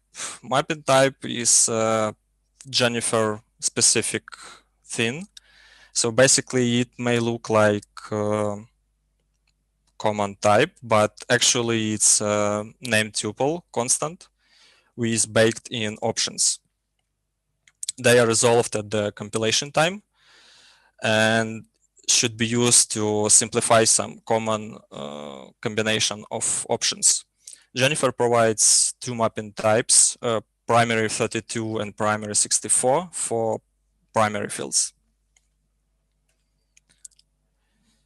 You can define your own mapping type if you want. Just add it to the types constant inside of a macro in your model or parent model. Once we defined our mapping, we can manipulate data, instantiate model, modify fields, save, reload, do anything you expect from active record. But be careful with nillable fields because they can be nil. So to automatically apply not nil assertion, use bank method getter. Attribute interface provides flexibility for reading and writing attributes. So you can access attribute by its name using attribute method, passing the name as an argument, and set the value using set attribute method. If you have STI, it's not an issue for Jennifer as she supports it. Just define all common fields in parent class and inherit your children from it. It's important that mapping of the parent class should have type field. This is a reserved field and currently can be customized. You can define mapping inside of a module if you want. To do this, just include Jennifer macros and Jennifer model mapping modules. And here it is. You can use mapping macro inside of the module. Later on, you can include that module in any number of other modules and use mapping in them as well. And at the end, include them in any model you would like and specify any extra fields that are left. Few words about validations. Jennifer supports quite a few validations right out of the box, and also allows to use just simple methods and custom validation classes alongside with the baked-in macros. This is a simple example with length validation. Validations are executed before update and save operations. So if it fails, operation will be cancelled. You can access error information using errors field, errors method. For instance, you can get full error messages generated using by translations, by the way, by full messages method. And in translations, I mean internationalization. Associations. Besides mapping, you can define quite sophisticated associations between your models, like one-to-many, many-to-many, one-to-one. Also, polymorphic associations supported as well. This is an example of how association can be defined and used. One important notice, you should have your foreign key in the mapping. In this example, you can access relation query using heroes query method. It's important that the heroes method just returns array of heroes, not query object. You can add a record to the association and remove it from there. All this stuff is cool and helpful, but without ability to extensively interact with database in terms of requests, it becomes almost useless. That's why I spent a lot of time bringing into life flexible query DSL. Let's have a look at a little example. I like this one because it includes examples of most concepts that you can find in query DSL. Jennifer allows you to query any table you would like to, not only defined models. You can specify what you would like to retrieve from the database, filtering conditions for where, having clauses, group, define cities, common table expressions, and a lot of other features. At first, let's take a quick look at the where section. As you can see, it expects block to be given, and inside of it, we can see methods that were not defined before, like C. Every query builder method that expects to get SQL-like expression execute the block in the context of Jennifer query expression builder. So here is the implementation of where method. This means that you can use any expression builder method inside of the block. Basically, the most used expression builder method is C method, which is shortened from criterion. It represents reference to the current table field. It also accepts table name as a second argument. You can use any operator you would like, and also the list of operators includes JSON related. You can combine all criteria and all like expressions into logical expressions and groups. For this purpose, you should use binary and or operators because of the precedence of crystal operator. You should either wrap expressions into brackets or use method calls with dots. So basically, any operator is a method, so you can use it with dot notation. To group multiple expressions, you can use G method, which is shortened from group. And in resulted SQL, it will look like the expression inside of the parentheses. And now let's come closer to one tiny piece of magic, underscore criteria. Any missing method executed inside of the expression builder context that starts with underscore is treated as a reference to related table column. So underscore title under the hood works as following. It's just a call for C method with title as an argument. Also, if you would like to specify exact table name alongside with column, you can just write it first and the column next to it separated by double underscores. Expression Builder also supports some of SQL functions out of the box, like following ones.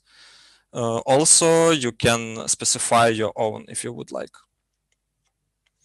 All mentioned features reduce necessity to write raw SQL,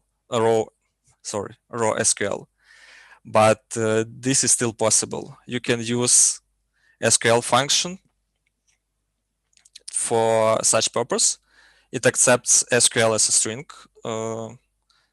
And now let's get back to our previous example to remember what we had there. So group. Besides accepting block, like where method does, it accepts string or symbol as an argument. And in this particular case, there are difference between them. So given symbol means column name of the current table. If you pass string value instead, it will be treated as exact SQL that should be used in the query. Few words about select section. By default, all fields of target table are selected, but you can override this behavior. Select method has multiple implementations. The shown one expects an array of criteria.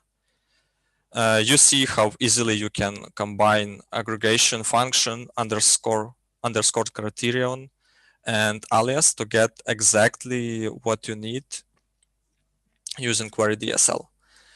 Let's see how query DSL combines with models. Using all method, you receive model query builder instance dedicated to the particular model. The first line is equivalent to the second one, but on steroids. Model query has extra functionality.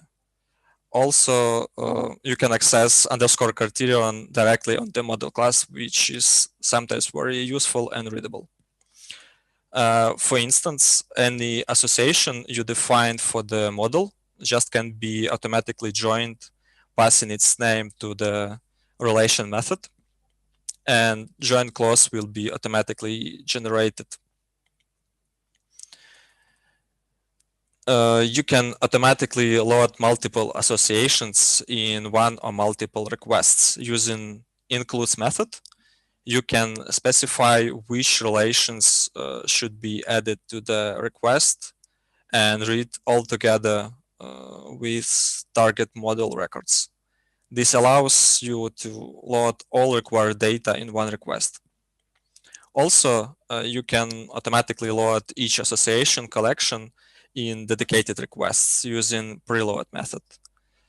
They are pretty flexible and accept any level of nesting. Also, you can define scopes, commonly used queries that can be referenced as a method in the association objects or models. You can use any method from the query DSL in it, so where, order, group, anything. Also, it can accept arguments or can leave without any arguments. The last important step I'd like to describe is available options for model serialization. Out of the box, Jennifer proposed only two methods for this purpose. They are toH and toStrH. First one generates hash with symbols as a keys presenting fields, and second one does the same except using strings instead of symbols for keys. They aren't flexible at all, as doesn't allow to specify what exactly should be serialized. This might be changed in future.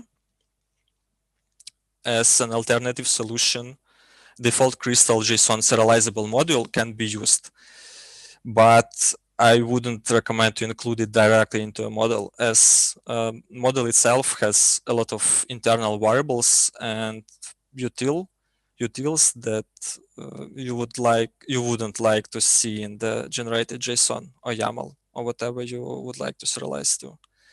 That's why you can use shard named Jennifer Twin. It allows you to dump all properties you would like to serialize into a class without any extra variable in it. So just clean class with only fields required for serialization. You can simply call map fields macro to map everything as is from the given model, or customize it. It works in both sides, like you can create twin object from model and backward. Personally, I'd recommend to use the second option, serializer shard. So it allows you to define exact fields you want to serialize, add optional serialization, specify associations, pass metadata, and options. Also, serialization interface is quite flexible. In runtime, you can modify what should be included or excluded from the resulted JSON. The only issue is that currently only one format is supported. So yeah, well,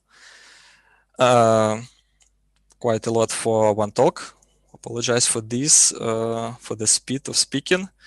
If you're interested in some specific topics, you can find a lot of useful information in the Jennifer documentation, like migration DSL that I have to skip today.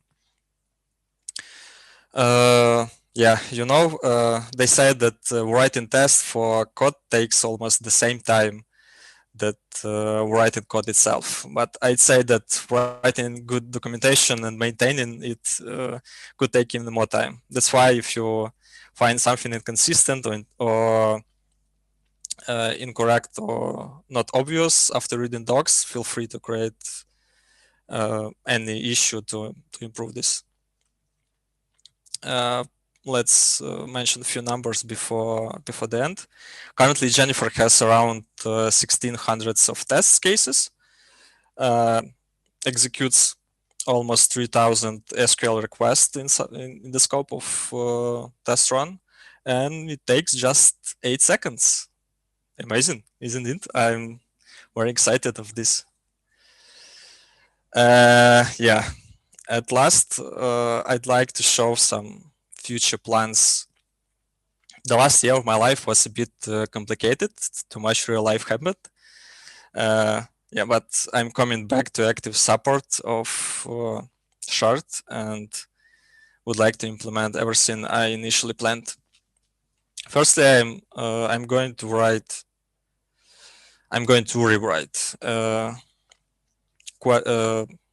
query builder a bit to make it closer to the real SQL.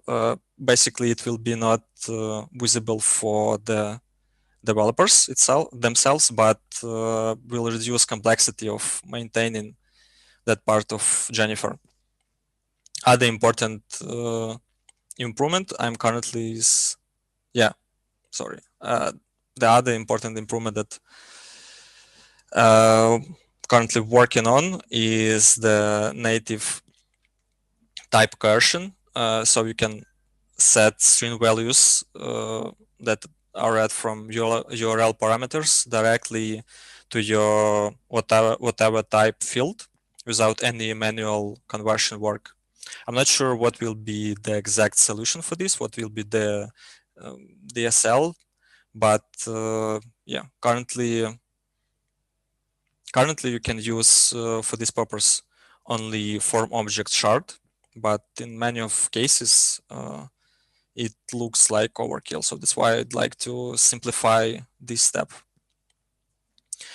Partially because of this, one of my future goals will be to write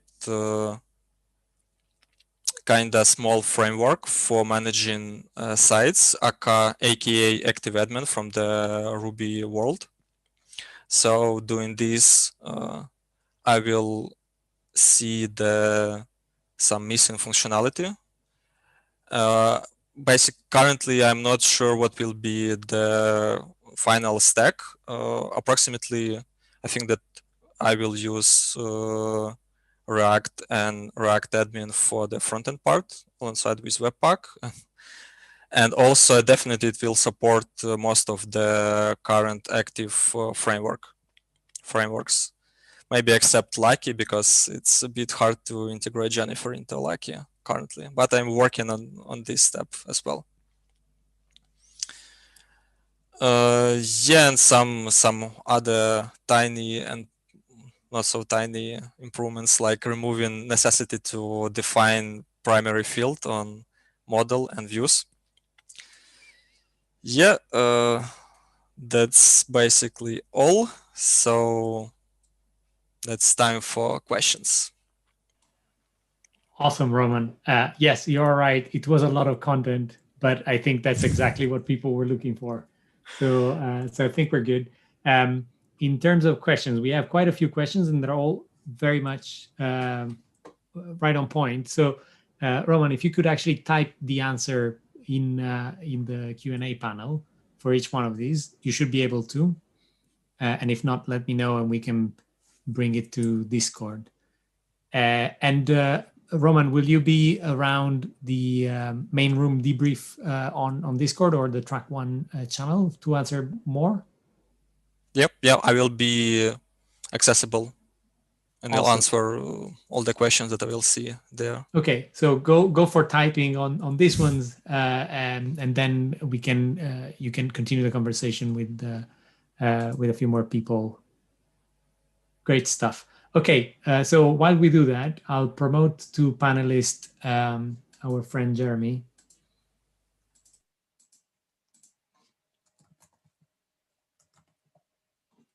There we go.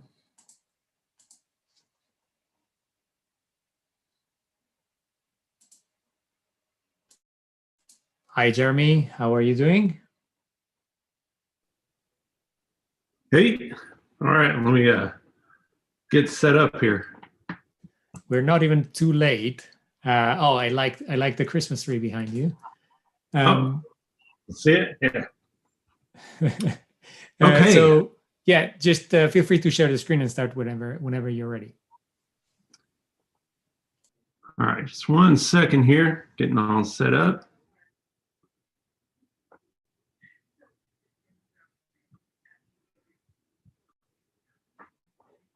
Sweet. All right, everyone can see me, hear me? Everything's good? Yeah, all good. Try and stay on track here. All right. Hey, welcome everybody. Thank you for coming out to my talk. How I got lucky. So we're going to be talking a bit about that. First, I want to say thanks to Lorenzo Manis, everyone that's put on all the hard work for this conference. I'm enjoying it. It's been pretty great so far. So hopefully I can keep that same momentum going. Okay, so a little bit about me. My name is Jeremy. I'm a developer out in Las Vegas. So after all this pandemic craziness is all done, whatever, if you find your way out to Las Vegas, feel free to hit me up. We can chat up about some crystal and all that good stuff. I'm a contractor, so I get contracted out to a lot of different companies to do, different work. You may have also come across one of my sites, namecheck.com. So feel free to go check out that thing if you want. I'm not going to bore you with all the details about me or anything like that, but musician, I love doing home DIY stuff. You can learn more about it. Just go ahead and follow me, GitHub, Twitter. That's usually where I'm kind of messing around. Okay. So I want to talk a bit about my journey going to Crystal, like kind of how I came across it and everything like that. So I'll start a little bit back. Back in 2015, I actually got hired by a client to start working on a new Rails project, and it was going to be a pretty beefy Rails project. In 2016 was actually when I first learned about Crystal. And I don't remember exactly how I came across it. Might have been just a GitHub repo or something like that shared or whatever. So I started messing around with it and just kind of tiny little things here and there to sort of learn the language. And the more I messed around with Crystal, I I realized, it was really easy for me to pick up, right? Being a Ruby developer already, I noticed that I was able to quickly translate a lot of my code over that I had already written in Ruby, and I can move it over into Crystal. So I was like, okay, well, sweet. The other nice thing was the fact that it was pretty fast. If I started doing small little benchmarks between the code that I wrote in Ruby versus Crystal, then I noticed things were a lot faster. Now, at this time, I actually didn't have too much experience with compiled languages or anything like that. Everything I did was all in interpreted languages, Ruby or JavaScript or PHP and whatnot. So this was kind of a new concept to me, being in a compiled language and actually realizing like, hey, I could actually have this code. It could be all, packaged up into a single binary, and then boom, there's my application. I thought that was pretty awesome. So about 2017, after having messed around with Crystal for about a year or so, the company I was working with, we decided, let's go ahead and try and port some of this Rails object, or this Rails project that we were working on. Let's try and port some of this over into Crystal and see how it goes. At this time, we were actually working with Kamal, and there wasn't really too much to work with back then, just because everything was still coming up and still new and stuff like that. So we noticed that because there wasn't as many shards out and libraries to work with, we were having to basically write everything by hand.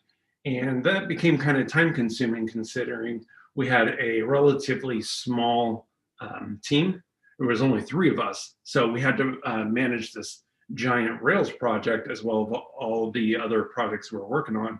And then sit there and try and port this in. So didn't really work out for us too well at the time. Now in 2018 was when we actually learned about Lucky, which was cool. We just happened to come across it.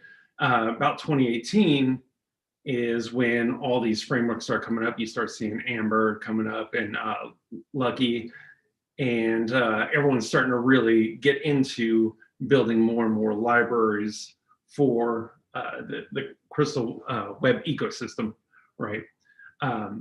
Now, when we learned about this, we were like, okay, well, let's go ahead and give this a shot. We can see how this looks. So what we decided to do was we actually had another project. Now, this other project was in Rails. It was hefty, like a super hefty project. We wanted to move this project into a CDN. But with the current build of that application, it just wasn't going to be possible. So we knew we were going to have to rewrite the application. It was just a matter of, well, do we rewrite it in Rails, or do we go something like Go or Elixir, or, whatever?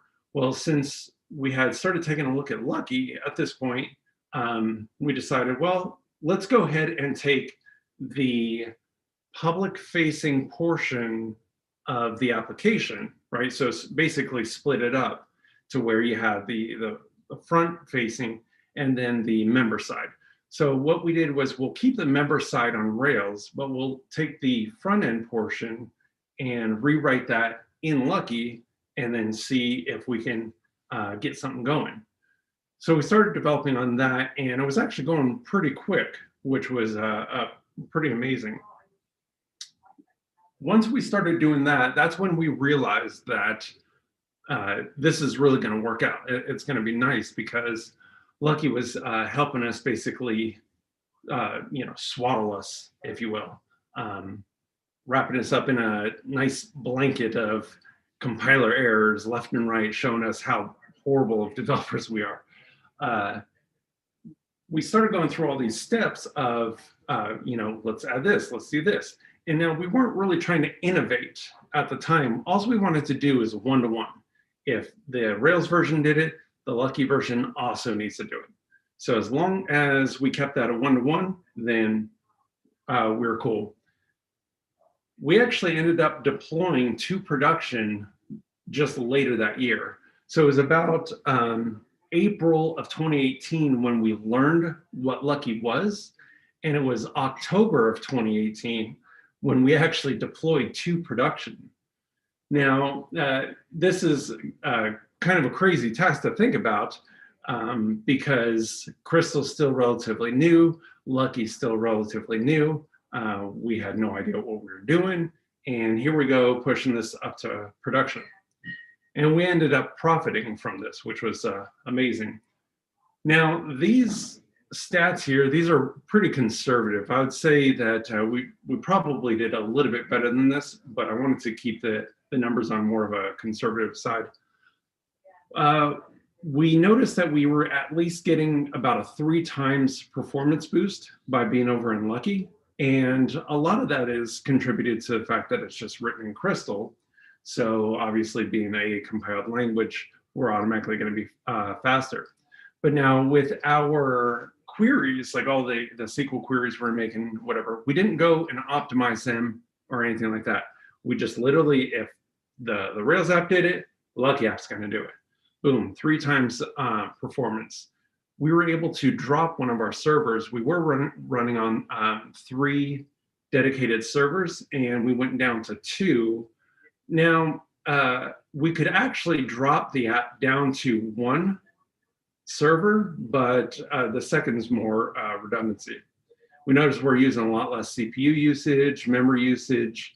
The deployments became way easier. And by moving over to Lucky, we had so much more confidence. There would be some nights that we would do a deployment on the Rails app, and it was basically, we're not sleeping tonight because we don't know what's going to break. With the Lucky app, we were able to know that, hey, if it compiled, we could push it up, deploy it, and everything's good. So the deployment process was basically became, we build the Lucky binary, we build the assets, we zip it up, and push it up to Elastic Beanstalk. Now, this app that we pushed to production in 2018, so a little over 2 years in production Crystal, is not a small time app. This isn't, you know, like a landing homepage or anything like that. This is actually a multi-million-dollar application. I mean, I'm not going to get too deep into the statistics of the app or anything like that, but last I checked and I ran a query on how many users were in the database or in the table, it was millions. So it's not a small time app. I mean, we're talking a massive app that we've been running in production for over 2 years now. Okay, so let me just start talking about actually what Lucky is and everything like that. I mentioned it, you know, you can see I'm even sporting the Lucky tee right now. So Lucky is a web framework. It's written in Crystal, and it helps you to work quickly, catch bugs at compile time. So basically in development is when we want to catch all of the bugs and everything like that. If your app is solid in development, then it's going to be solid in production. Lucky started, this dude, Paul Smith, 2017. So at the time, Paul was working for Thoughtbot. And that was actually one of the things that sort of drew us to Lucky itself, was the fact that we saw Paul, as well as another guy, Edward, they were both working at Thoughtbot. So we're like, hey, if Thoughtbot is using this framework, then maybe this is something solid. Now, if Thoughtbot, just the fact that we were Rails developers, so we were very familiar with the company, we're like, okay, you know, hey, this could be something pretty neat to take a look at. Now, Lucky has some philosophies, you know, as opposed to all the frameworks. I mean, there's tons of frameworks that you can choose out there, and some of them are just amazing. You know, so many people put a lot of effort into all these different frameworks. So, you know, for Lucky, we have to start thinking about like, well, why choose Lucky versus any other framework out there, right? Why not just stick with Rails or something like that if that's what you already know? And, that's fine because those are great. One of the things that we really want to focus on with Lucky, though, is community first. Now that this sort of is starting to really hone in more as Lucky progresses, because we want to make sure that our community is very inviting, welcoming. We're always helpful. Anytime you drop into our Discord chat or whatever, if you have questions, there's always someone around that's like, hey, yes, I definitely want to help you out and everything. Nothing feels worse than if you go into some community for some new project and you're like, hey, I'm new, I want to do this thing. How do I do X? And then someone responds with, well, just don't do that. Right? Then obviously you're kind of turned off, or someone tells you to go, read the manual. Like, all right, well, obviously you guys don't want to help, so maybe I don't want to work with this. So we want to make sure that if you come and hang out with us, even if you're not really working with Lucky, maybe you're just kind of, want to hang out, chat about one of the other frameworks or whatever. We're welcoming. Come on, come hang out. Lucky also wants to focus on catching bugs in development. And we do this by really focusing on the compile time errors. We want to make sure that all the error messages that you get are very easy to understand.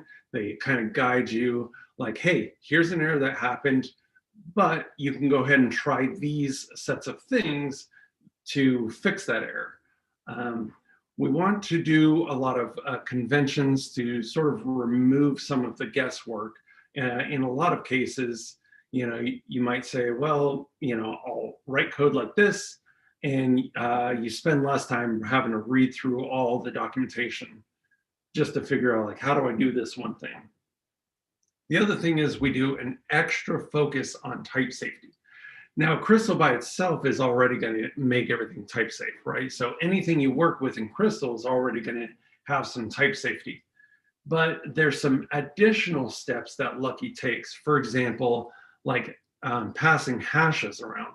A hash itself isn't necessarily fully type safe because you can have string keys and string values, but the string keys could have typos in it and whatnot.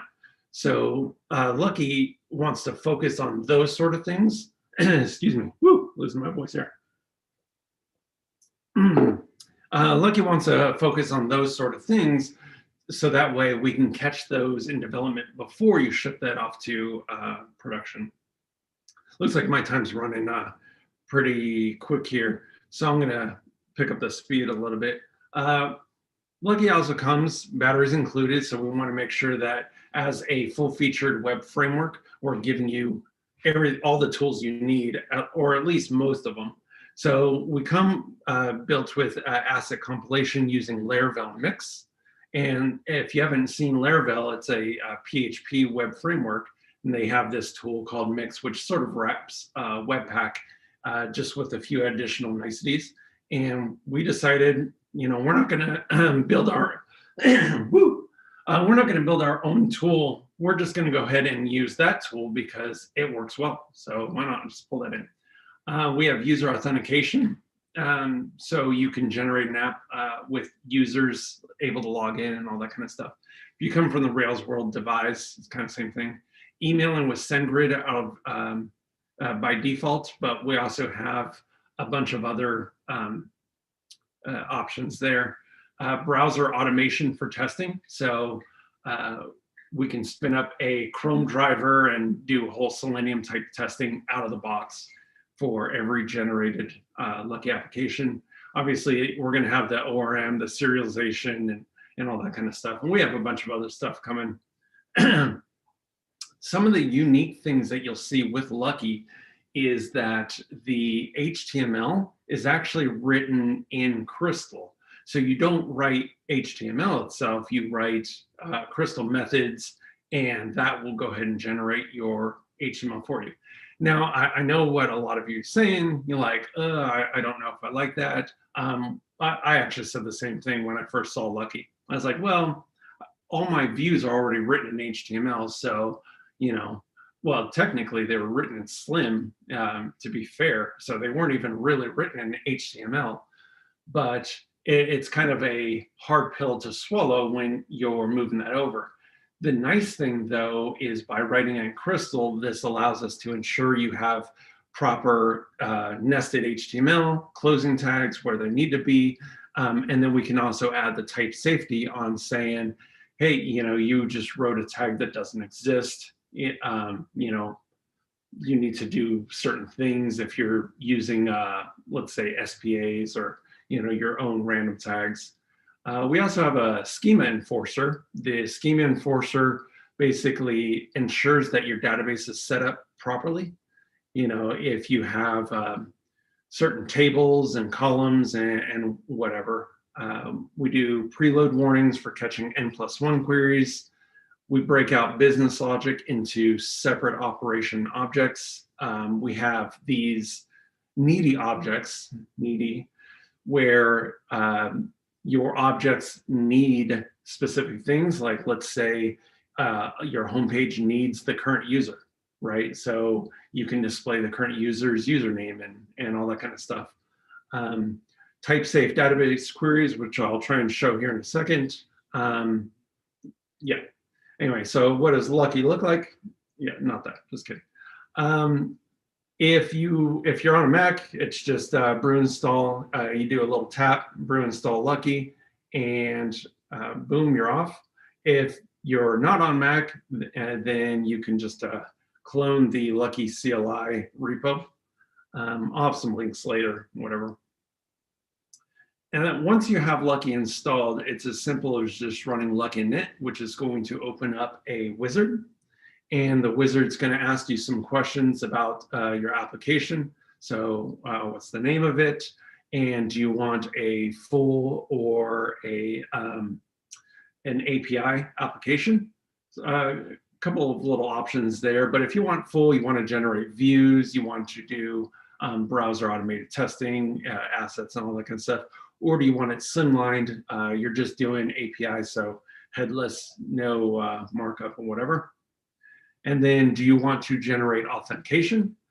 If so, this is going to generate a user. It's going to generate serialization for the user on both the API and the full side. So if you do full, it's going to give you login, logout views, registration, and all that kind of stuff.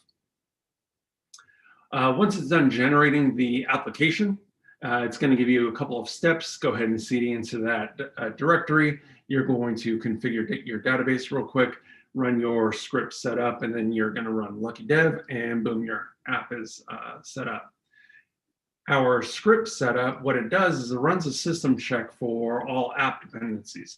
Maybe your app requires Redis to be booted or Elasticsearch to be booted before. So we can actually catch that before you actually boot it and miss a portion of your application.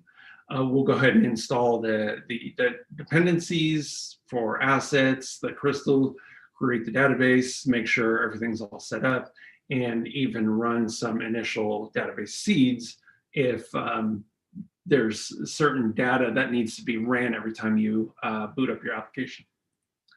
Then when you run Lucky Dev, what that does is it hooks into a process manager, and you have several different choices here.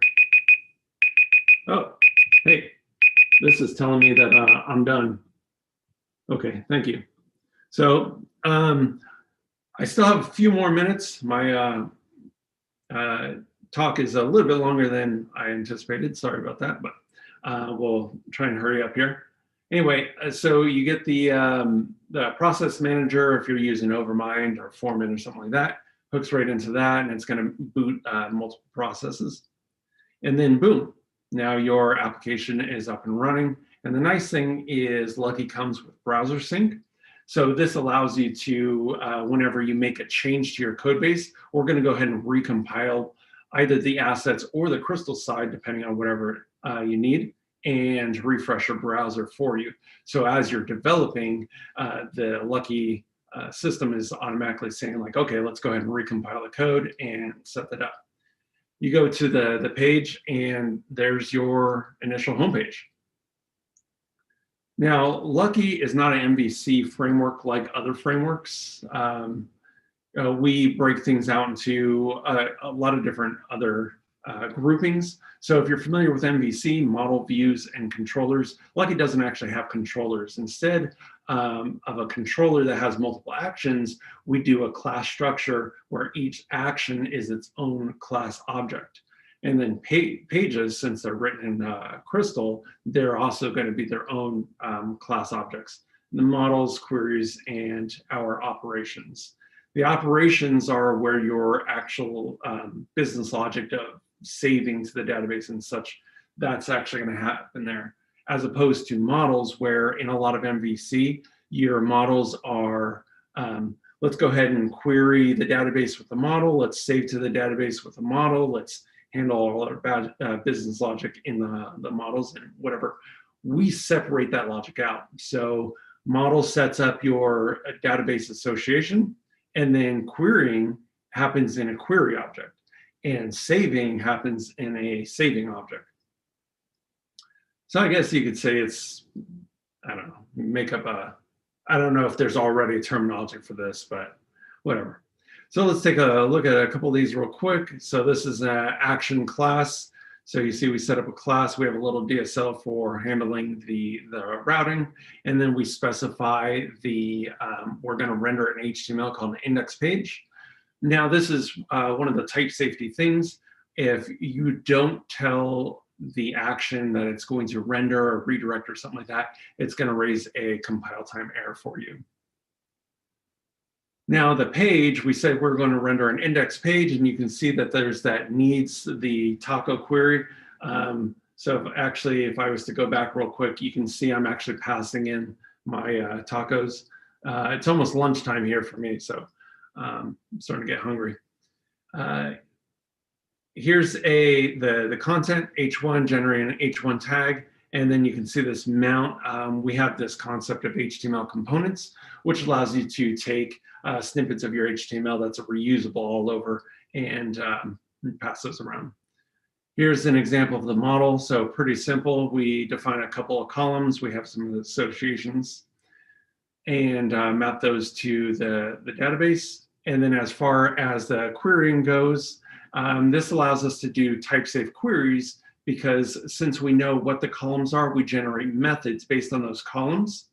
So you can't just misspell a column name and say like select all where, amount to misspell amount is or whatever. Operations. So again, operations are where we save records to the database, and we can actually add in safely permitted fields.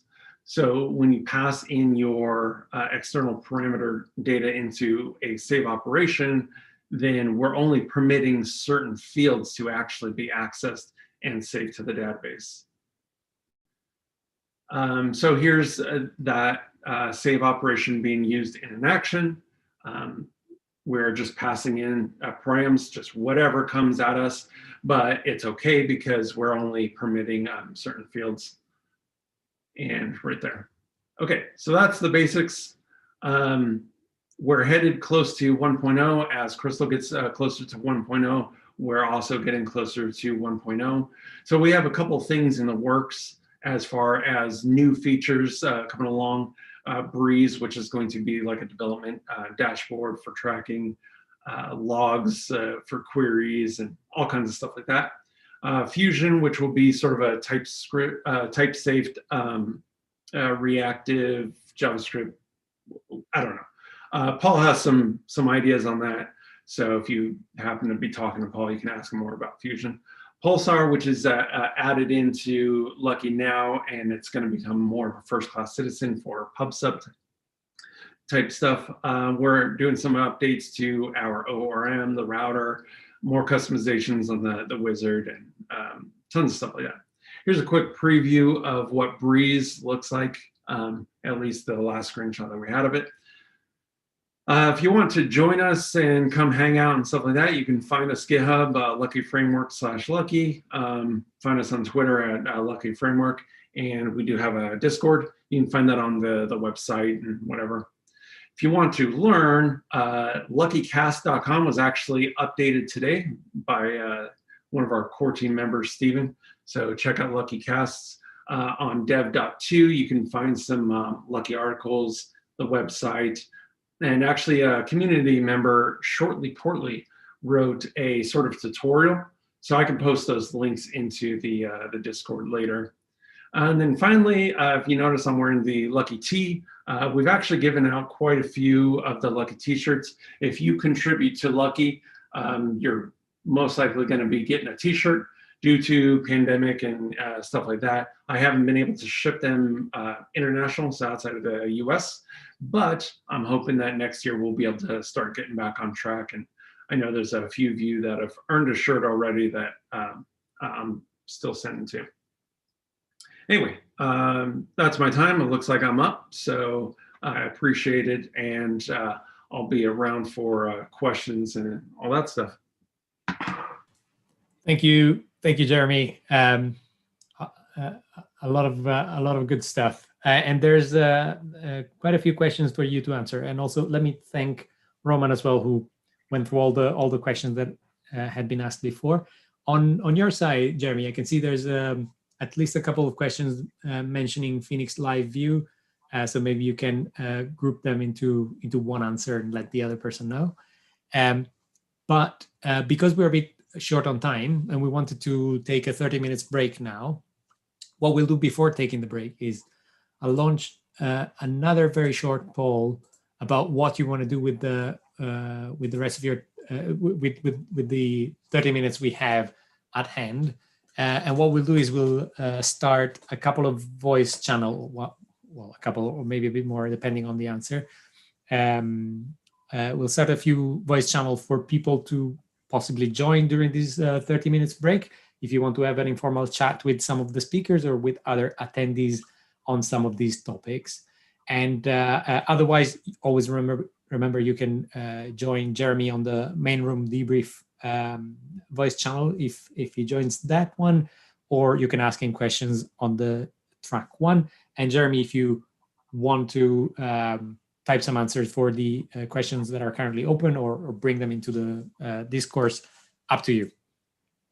Yeah, I'll go ahead and answer the questions into the Discord. So I do see the Q&A has a couple of those, and I'll just go ahead and take those answers and move them into the Discord. Awesome, thanks. Then I'll dismiss them in a few minutes. Okay, we have 36 people came back to us with some answers. I think that's enough, because I'm sure not everyone is going to be available. But even if we have a couple of dozens people, this is going to be a success anyway. So I'm going to end the poll in 10 seconds while I sip my tea.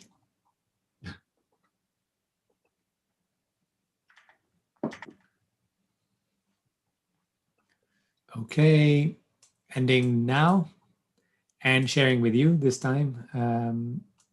Okay, so, this is very interesting. So 33% of the attendees who replied would like to talk a bit about Crystal Ecosystem plugins, IDE, and debugger. So let me just start a voice channel straight away. Chris, I'll call it Ecosystem.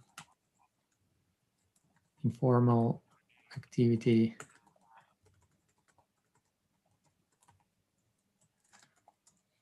This is better than live coding. Okay, so I've created a channel called Informal Activity Ecosystem. If you can join that, if you want to join that voice channel, you can discuss ecosystem plugins, IDE, debugger, and all of that in that channel.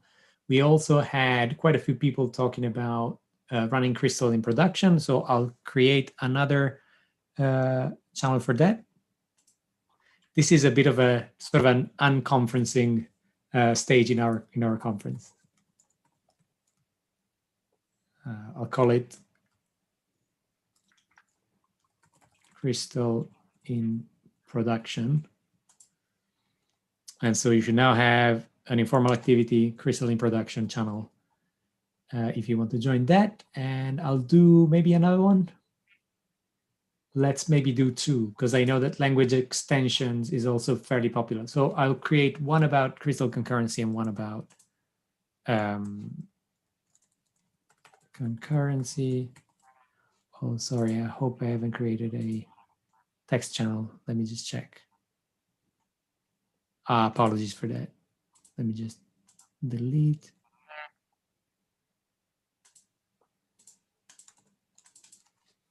And I'll create one for crystal in prod and one for language extension. So yeah, no, sorry, I made it a text channel again. Sorry about that. Let me do it again. Language extension, voice channel. There you go. So go for it. Have some fun. And I'll see you here in around 23 minutes for the next couple of hours of, well, 2.5 hours of the event. But yeah, do take a break, eat something, get something to drink, water possibly, and I'll see you in 23 minutes. Thank you. Thank you.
Yep.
Hi, Bar. How are you doing? Hi. I'll do a round of letting people know that you're ready to start, and then we can kick off. So just give me a moment. Mhm.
Okay. I think we can start. Let me also message Martin.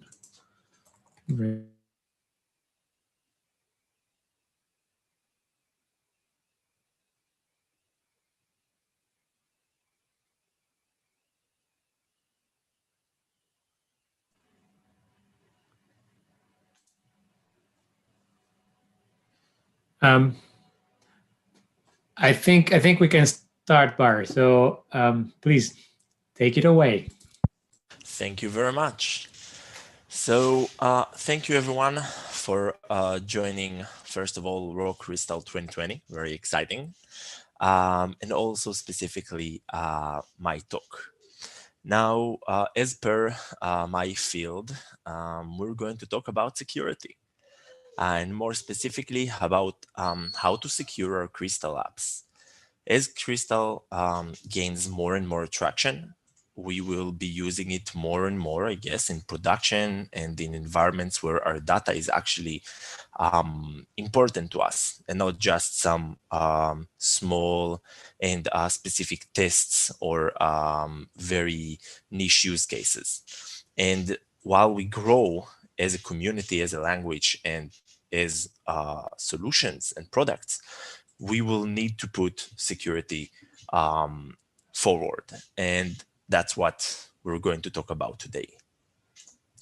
So a bit about me, or why maybe you should take my word. So I'm a father of two. I'm the CTO and co-founder of Neuralegion, a crystal in production company. I'm a lover of open source, a hardcore Linux user. Yes, I use Arch. A cybersecurity researcher for more than 15 years. I've been I call it proper developer for 6 years. I've been in IT and networking for more than 8 years and playing around being DevOps for more than 3 years.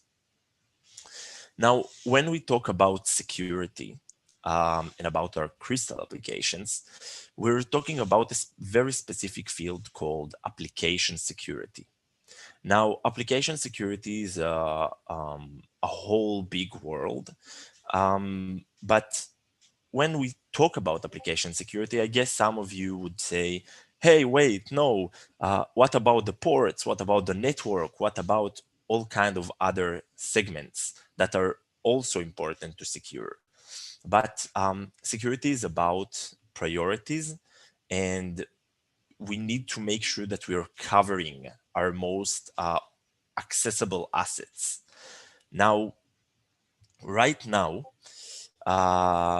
we have some very interesting information. Verizon's 2018 data breach investigation report flagged web applications as being more than 70% as the cause, sorry, of more than 70% of the data breaches of that year. This means that from all of those hacks that we hear or do not hear about in the media and other resources, all of those, or at least most of those, are around broken, vulnerable, or just susceptible for attacks, web applications. There are a few reasons for that. One, of course, is that web applications are very common. How common? When we talk about where web applications or web-based technology, to be honest, because APIs, API gateways, REST APIs, and all kind of miniature interfaces, even your router runs a web application. Your smart house, where you can control with your mobile app. This mobile app in the end sends some kind of REST calls to some remote server. It's still web-based, right? We have smart cars that usually do almost exactly the same. And of course, as some of us know, the former sushi chain and other blockchain-based technologies, those are usually using web-based technologies, not at the core, but at least in the higher, more accessible for users interfaces. Now, one quick word regarding application security. If you don't know about it, there is a very nice organization called OWASP. It's the Open Web Application Security Project. If you have time, if you have interest, you can just Google their name, and they have a lot of information about application security with code examples, with a lot of information. Most of it is around Java, but you know, at least something. So now that we understand that most of our problems are coming from applications, right? And application security is most likely what we should be taking care of as soon as possible. Let's talk about where in the applications we might care, right? Or where we are more vulnerable. So there are a lot of places, but if we try to really think on where are the more pressing ones will be, those will be around user input, which is the most susceptible for attacks. That's around values, basically getting values from the user, getting information from the user. That could be getting a username, getting information. Anytime we get input from a user, there are problems. There is the parsing aspect. All right, the user sent us a non-malicious data, but this data is hard to process, like very large JSON files or very complex or a lot like multi-layered zip files. And those can create a lot of issues in our applications. The third thing about user input is about validation. Validating data or data validation is a very complex subject. There are a lot of layers to think about. It's not just about, all right, does this data has those and those patterns, which call a deny list. This way of handling validation is very flawed because we would need to think about all of the ways that the data might be malformed and try to get rid of those. We should instead think in allow list, basically try and see what data we care about and only allow this kind of data. Then we have authentication and authorization, which is about roles, access rights, right? Users, admins, group managers, guests. This is a very tricky part of most applications, and there are a lot of situations where this is a very interesting place for attackers. Then there is the login. no surprises there, right? If I can get login credentials or a login session or information about login, then of course I can hack into the application. Then there is data handling.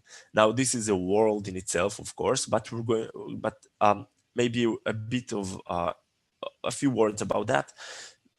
Usually when we talk in security about data handling, we talk about data in two ways. Data in rest and data in transit. Data at rest means, for example, a database, a file system file. And how do we secure those things? So of course we have encryption. For example, when we take or save information from the user in a database, how do we keep it safe there? We can of course use some kind of hashing, but that of course means that it's useful for validation that the data is okay, but it's not actually encryption. It's good for passwords, so we won't have to keep passwords in clear text, but it's not good for data that we need to retrieve later. File system, when we want to save files and make sure that only specific users can access them. This is, again, a very tricky part about security. You always have this who has rights also in the file system. Can the root user access it? Can the standard users access it? Is it read? Is it write? Is it execute? There are a lot of layers there as well. And of course, data in transit. Now, here things are usually a bit easier because data in transit is protocol based. So as long as the protocol itself has some kind of security layers, so that we can defend from many in the middle situations like TLS and other kind of encryption, we should be okay. Should be. Now, let's go into Crystal code and let's talk a bit about some examples around those kind of issues. So just a word, this code and all of the other codes in my examples might not be one-to-one working scenarios. It was more about showing an idea. So if there is something that does not compile in the same way or that does not behave exactly the same thing, feel free to reach out to me and I'll either fix it or give you code that actually works. So the first example is what we all know. Like I think every developer out there heard the word SQL injection somewhere or sometime. And this is an issue where a user, by abusing lack of validation or sanitation and proper handling of user input, managed to inject or execute unauthorized queries inside our database. So given our example here, we have an HTTP server that gets user information, get requests from the user, does something about like opens a database connection and then does something. In our example, this something is taking the ID query parameter and trying to look in the database what is the, in this case, name for the user that has this ID. Now, we expect something like 123, or maybe a UUID, or maybe some kind of another data structure, right? But because we didn't build any logic here that protects us from something like that, we might be expecting 123. But what happens if the user send us something like the example below, some kind of an escape from the query that we intended to send, and instead send something like drop table users? Now, that won't be fun, right? And this is a very destructive action. But what if we have credit card information and instead the user will inject, select everything from the credit card number table, right, or column. So this kind of attack can be used for both harming us or taking data out, which is more usually the case. Let's talk about the simple fix. The simple fix is using our beloved query parameters. This is also the best practice if you look at the Crystal docs. They're telling us to use this kind of syntax where we tell the database that whatever goes in that section is a query parameter. It's not something that should be handled like a some kind of a database command. In some ways, it will stringify or escape. We'll just know how to handle it without risk in that case. Now, the thing about this example is that it still wastes resources, right? We will still send this information to the database. And let me tell you a little secret. There are ways to bypass this kind of scenario. There are ways to still inject something malicious or to make the query be malicious, even if we used query parameters. It depends on specific situations and our knowledge of the architecture, but it still can be abused. Now, this example, again, I guess would be called a deny list, but we want to do something better. We want to go to the allow list. We want to make sure that when we do something, it's because we understood that this is actually the data that we wanted to get. So one example, and again, this might not be the perfect code. The code can be, of course, improved, and we can do a lot of smarter things like not create the database connection and do a lot of things to make sure that we're not wasting resources here. But just to show the idea of allow list is that we will do some kind of a test to make sure that ID in our example is parsable as an integer, can be cast into an integer. Now, if it can't be an integer, we'll just say respond with ID has to be an integer and let the user figure out what to do. If it's an integer, we will try and create our DB query and get back the response if we have one. Now, we still make sure, even in this case, to use the query parameter. Why? Because we're paranoid.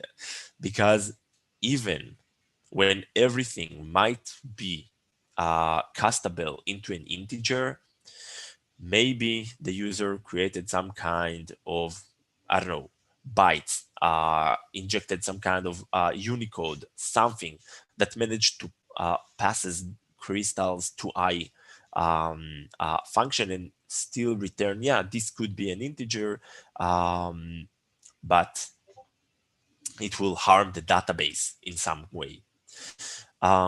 So that's why we still want to use the query parameters, because we prefer to never trust anything, only ourselves. Now, one more thing, should we even let the user know what was the problem? From one side, it's a better user experience, right? We want to give the user information about the failure and how to fix it on his side. But we're also giving out information. Now, where this can come back and bite us is in situations where you have login and you're telling the user password does not match the user, or there is no such user. Instead of just always returning username and password are incorrect. Even if the username is correct, but the password is incorrect, don't give information that might help attackers, right? So maybe this exact use case isn't exactly it, but we better use this kind of mindset from the beginning. Now, we go into another problem. This one is very interesting. Some of you might know the name XSS or cross-site scripting. In this case, there is no database. What we want to do is to have a dynamic, awesome and cool website that whenever our users are coming into, they'll have some kind of a form and they put in their names. And then when they do submit, we will say, hello and welcome to my site, Mr. whatever or Mrs. whatever. And, it looks awesome. We know who they are. They're happy to see their name in our website, and it's pretty cool. But we expect for them to actually give us Johnny or Jane or some kind of another name. But what if instead they decide to name themselves script source, evil script, and yeah. So this will be less fun. Now, you might say, wait, but if they do that, right, if they change the query parameter, instead of saying Johnny, to say all of this script stuff, they're just harming themselves, right? Like, I don't care if they see the JavaScript that they injected into the page that only they see. Well, this kind of attack usually is used to attack your other users. As an attacker, I would take this link that has the expected name parameter. I will put there some kind of JavaScript that instead of, I don't know, painting the web page that returns in, I don't know, colorful and amazing colors, it will instead say some, or maybe it will inject some kind of a keylogger, or it will fetch the document.cookies and will send them to a remote website.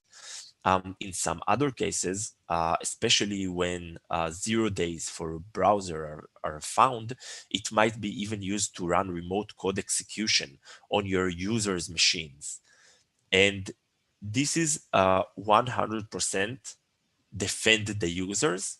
While before before the SQL injection is more about defending our own application, here we were defending our own users because this is a client-side attack. Now, all right, should be pretty easy to fix, right?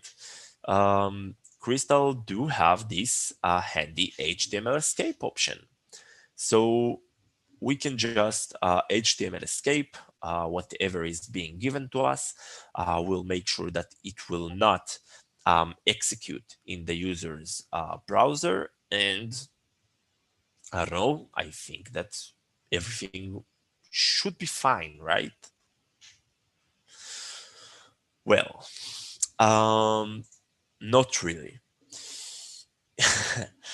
If you look at the line above, this is called a polyglot payload.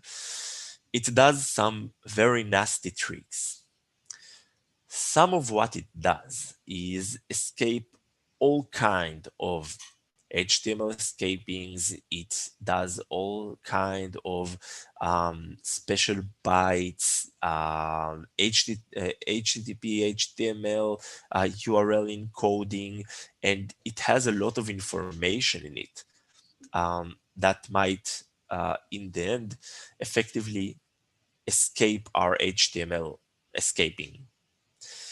Now, how much is this possible, or how common is that? Well, if we write into Google XSS bypass HTML escape, we will get back 1,100,000 results. As you can see, there are some obvious newer results. So it's not old data, it's not old information. There are links here from 2020. This is a hot topic. It's relevant. And from one side, you say, okay, so they might do it. But from the other side, having your users hacked for whatever reason, and your application actually being the cause of that, because of some kind of a flaw, that won't shed good light on your product, on your company, and on what you want to achieve.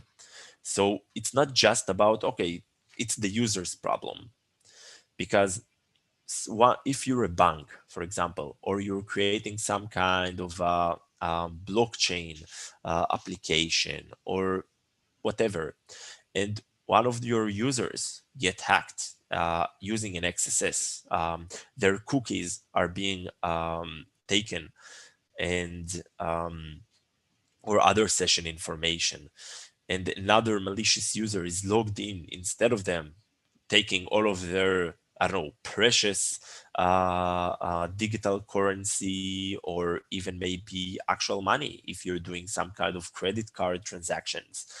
And they won't come to the users telling them, oh yes, haha, it's an issue in the client side. No, they will come to you and say, listen, your application is vulnerable because of a vulnerability in your application. Oh, okay, 4 minutes. So because of an issue in your application, your users currently got hacked. So how common is XSS? Look at this amazing table. So this is a table from HackerOne, one of the bug bounty platforms. A lot of hackers go there to get legal targets to attack legally and get money from that. So the most common and found vulnerability, the most both impactful and rewarded for, was XSS. This is critical. This is a high severity vulnerability. And people just from bug bounties got around $4 million just about XSS on 1 year. So please take care of it. Now, let's talk about what's the paranoid fix, right? So the paranoid fix might be to do some kind of a regex matching, right? Let's make sure that it's A to Z, and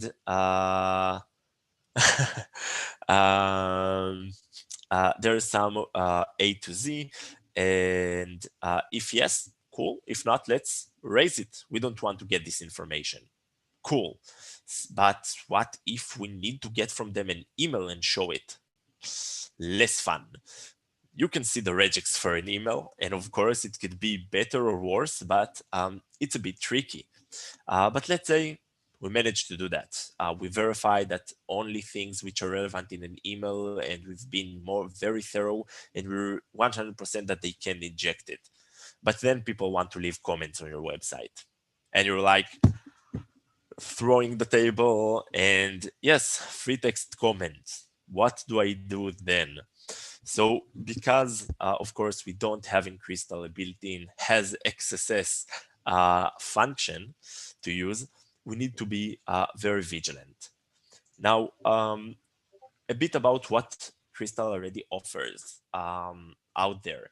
I know that you talked about Lucky before. We had, I think, the last talk was about Lucky. So Lucky has Shield. Shield, as you can read, I guess, is a comprehensive security solution for Lucky. It has a lot of things regarding authorization, authentication, login, logout, session handling, and so on. What it doesn't have is filtration.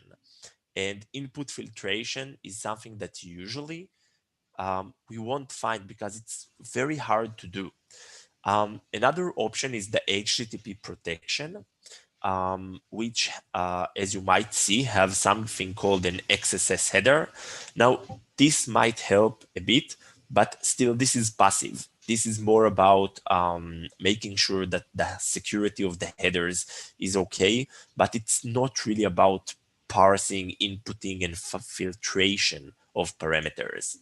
Now, what's our way forward here? We heard that there are a lot of vulnerabilities, a lot of security issues. How do we protect ourselves? So one thing, and this is the biggest rule about security, please, attack filtration isn't simple and security isn't simple. Never cook your own when it comes to security. This is especially relevant for encryption, math, and all of those. So please don't cook your own. There are things out there, and we should either, as a community, create something that has enough visibility that everyone can scrutinize, because that's the most important part. Yes, please don't cook your own. Exactly. Yeah. Now, attack vectors are evolving. So stay updated and update your shards, right? If some shard has a vulnerability and you're not tracking either main or, okay. So just a few more. So just update your shards. Crystal is still young and we're improving, and the future holds better things for security. We need to embrace a few external libs or build our own, but for example, lib injection, a C library that can filtrate SQL injections. Also on the front end, we can use mature frameworks like React.js, Angular that had enough time to handle those client-side issues. Now, if you're interested, this is something that we're doing with the Crystal community first. Neuralegion is an application security testing solution. Now we have a free for you guys offer that can help you bit secure your applications. If you want, cool. If not, forget I said anything. Thank you everyone for hearing my talk, and stay safe.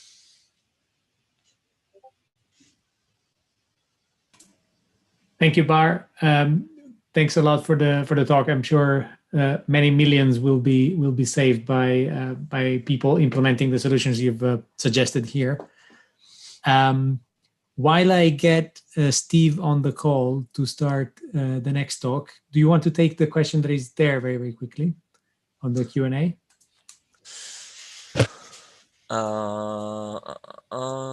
Yes, sure.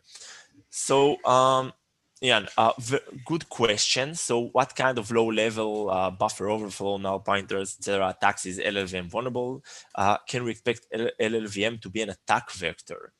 So the thing I really like about security is most of the things are really punishing us for playing with the low-level parts. Now, this is what I like. I know that some Crystal devs do like to access pointers and play with C libraries. And of course, this is where you might see those kind of things. But having thoroughly fuzzed the Crystal library, common interfaces, APIs, things that you would usually use, I didn't found something that is like very critical. One thing I did find, and that's something that I think that the Manas team and especially Brian are aware of, is that there are issues with libpcre, basically regex, where there is some ways to crush it and go into an invalid memory access, but hopefully this will be taken care of. Thanks, Bar. Right on time. And we have Steve on the call. Remember, you can still talk to Bar on Discord. And there's also a question from Postmodern that you can probably take offline and maybe discuss on the voice chat. Sure. Thank you, everyone, and goodbye. Thank you. Steve, welcome on board. What time is it in Sydney at the moment? G'day, 6:30. Oh, well. Thank you very much for making this. It's more painful for you than it is for many other of us. So, and thanks for agreeing to talk here. I'll let you start. We are 4 minutes behind, but that should be okay Yeah, You should sorry be able about to that. cope with that. Okay. Present.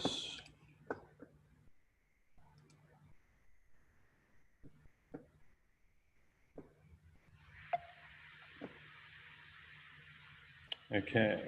Can everyone see that screen? Yeah, all set. Awesome. Okay, well, I'm Steve. If you've been active in the community, you've probably used some of the libraries I've been involved in. So I created Spider Gazelle, and I've been working on the JWT project, community project, and I contributed the multicast support to Crystal Core.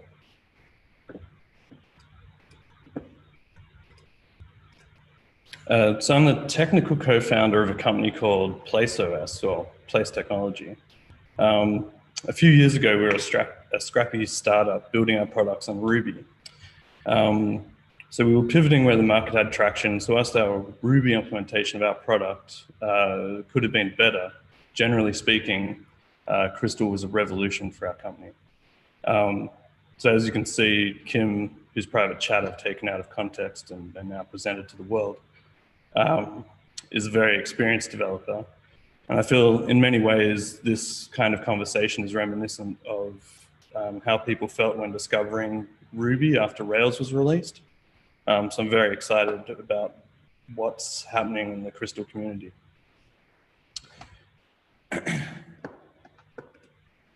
So a quick overview of what the company does. I've butchered some of our marketing slides. So hopefully no one from marketing watches this presentation. PlaceOS, which is our main product, is an integration platform.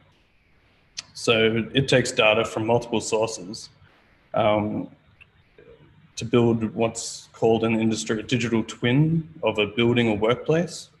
And then it uses that data to create new experiences for staff in the building. The platform is Crystal, the drivers are Crystal, and the front end is mostly Angular. So some of our more recent work involves using wireless meeting room and desk booking location data to build a contact tracing solution. This was all done in a workplace without staff having to install anything on their mobile devices or laptops. There's just enough information generated by corporate systems when you're using your network without requiring any extra sensors. So we perform deep integrations and then manipulate the data into a useful form.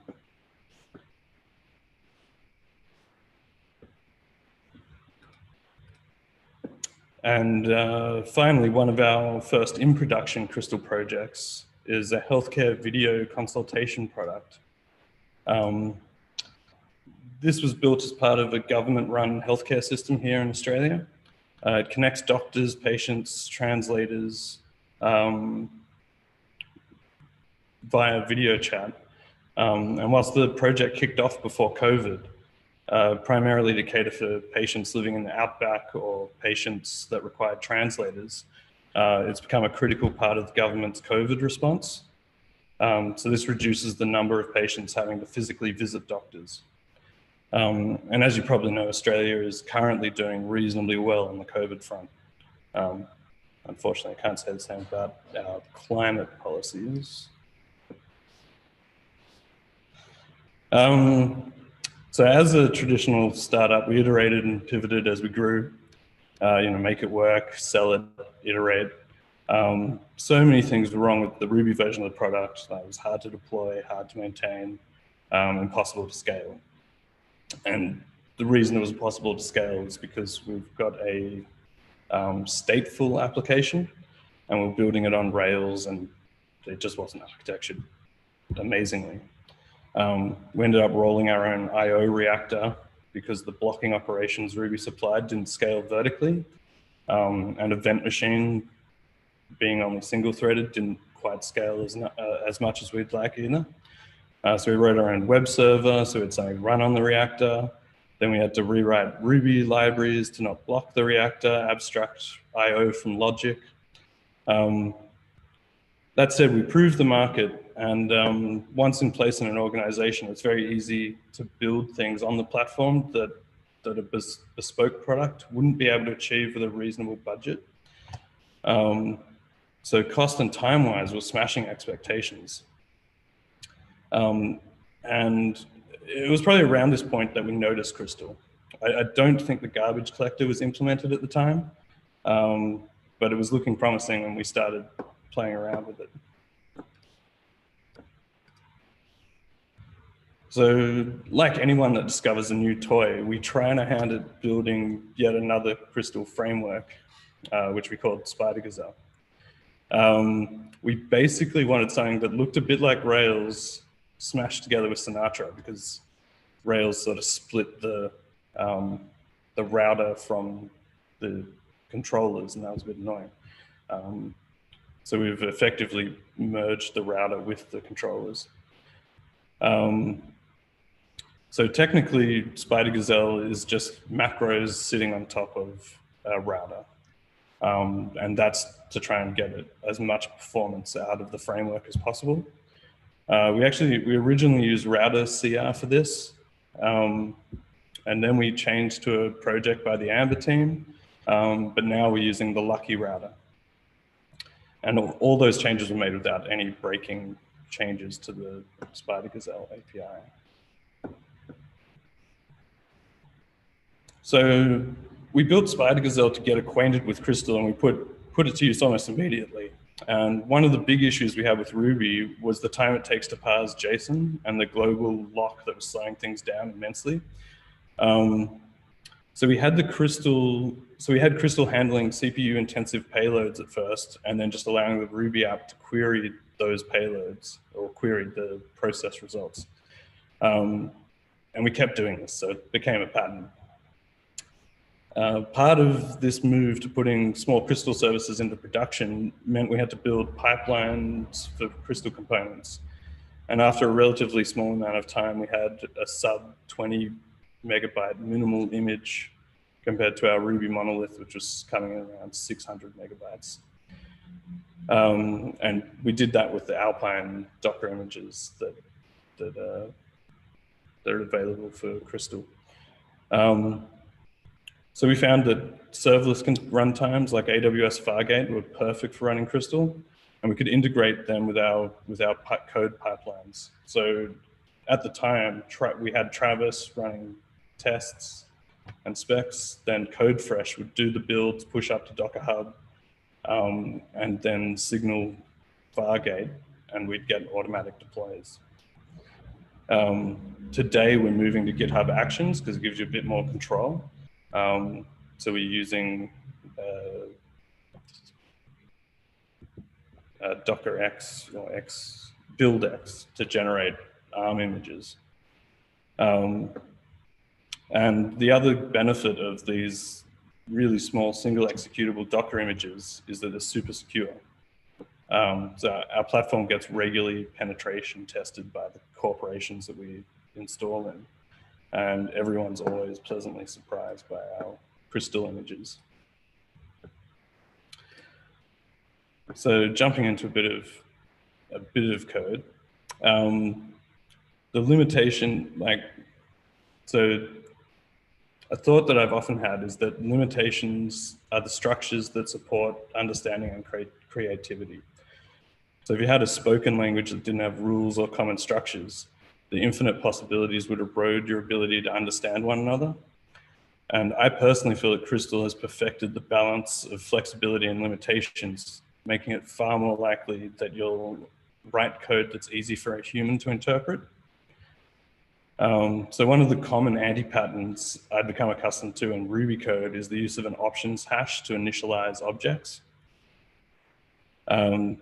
This seemed to make sense until after you've used Crystal for a day and realize how obscure it is. Like, what are the options? What types do the options accept? What if the options change? It often means you're running through code, trying to work out what options you need to change to make something happen. And it's super annoying. So the other big annoyance with Ruby is having to choose between named and implicit arguments. I understand that Ruby added named arguments as an answer to the options hash, but because there's so much legacy out there, it hasn't really resolved anything. So the Crystal way is just so much more elegant.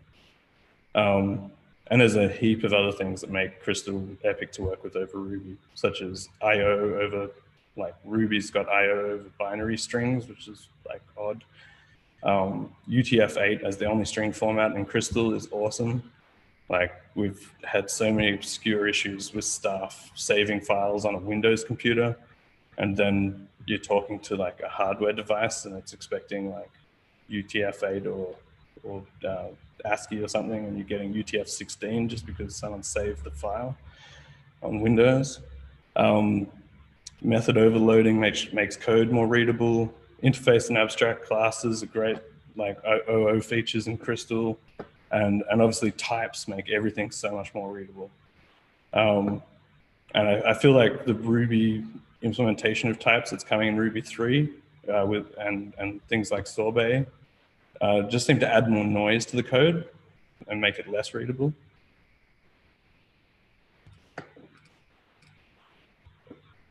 So one of the challenges we've had with a distributed application, and in this case a stateful distributed application, is coordinating the various processes and tasks.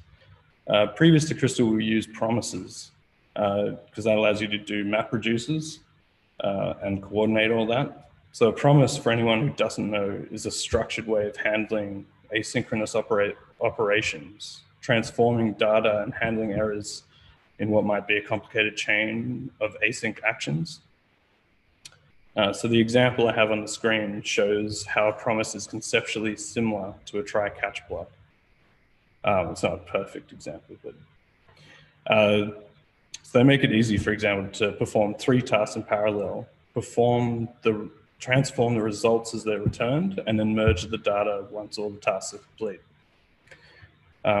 So we'd rolled our own library in Ruby, but one disadvantage with Ruby is that like everything's an object and anything can be returned at any time.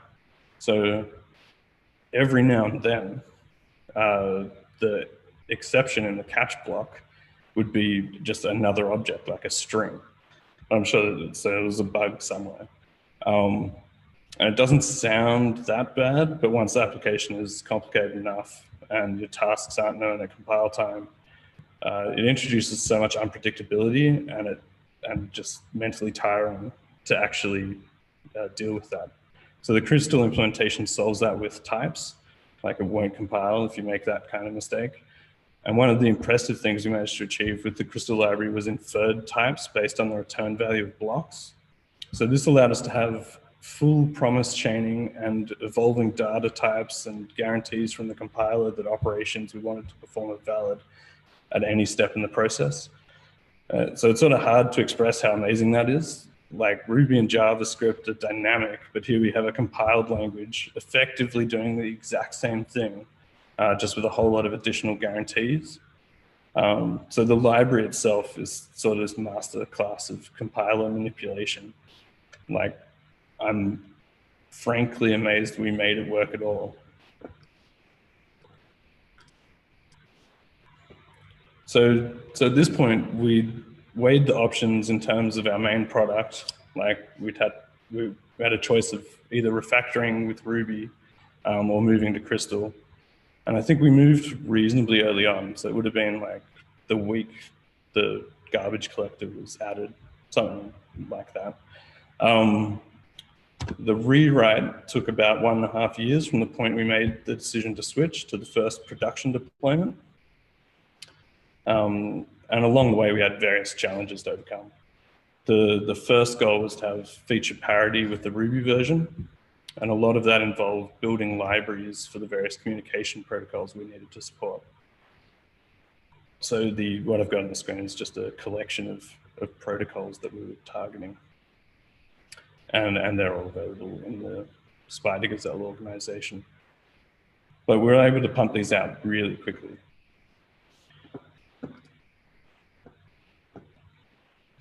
So as I mentioned, the product PlaceOS is a tool for building digital representations of a building or workplace. And part of this is writing the drivers that need to run the devices in the building or services. So these drivers are hot loaded into the running system based on the database configuration. You can think of them a bit like running code on AWS Lambda. The Ruby version is on the left and the Crystal version is on the right. The public methods, such as restart, which is down the bottom there, are enumerated and make up the public interface of the driver. So I've included that small screenshot for our management tool with the list of functions that are available in a location services driver. Now the drivers themselves are very similar, but I do feel like the Crystal version is more readable. Like we've got 100 milliseconds versus a non-descriptive integer in Ruby. The Ruby code is just loaded at runtime into the monolith of our old platform, with all the introspection happening at runtime. Instance of the classes are directly managed by that monolith, and the class names are being guessed based on the file name in a similar way to how Rails works in dev mode. Now the Crystal version uses macros to introspect the file at compile time, and then has command line switches for extracting the metadata. And when launched in driver mode, it exposes an API over standard input and error output, so we don't waste any file descriptors. And that's what allows the management service to operate it. So and with standard output used for logs. So having the drivers run as standalone executables in Crystal, it was just a massive advantage in terms of code isolation. No single component could take down the system, simpler to test, debug, all those good things. So in our quest to make everything testable, we built some tooling for testing drivers. We didn't want to shard for each driver, as that would involve too much management overhead. Well, there's still some debate in our company about that. But the spec runner I've got on the screen here, which is itself a Spider Gazelle app, emulates our management service to launch driver executables and start an instance of a driver. So this is a really simple spec. However, we can emulate very complex cross-driver interactions, and the driver itself is running as it would in production. So a very good real-world testing framework. And one of the cool things we've done with that is that compile with debug symbols option. When ticked, it launches the driver with GDB debugger as the host for remote debugging, and then you can step through debug on the command line. We haven't got that working in VS Code yet, but it's still pretty cool.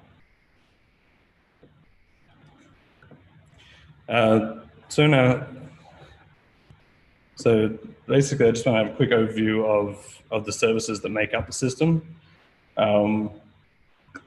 So things like database are obviously not Crystal, but we use RethinkDB as our event bus, and any of the Crystal components can watch for changes to tables, and that's how we can isolate everything nicely. So the core service here is what manages drivers, and etcd is used to track how many instances of core are running, and then we use consistent hashing to route requests from any of the other services that need to talk to a driver directly. So all these services expose HTTP APIs via Spider Gazelle, and we've got sort of standard request ID generation, and that ID is forwarded to any cross-service requests, so we can track events happening through the system. So that's it for my slides. I'll jump into a quick demo.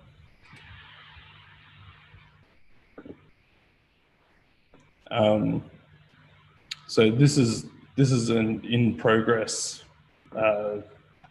system that we're building for a company in America called Ashray, and I think they're one of the big building standards company actually.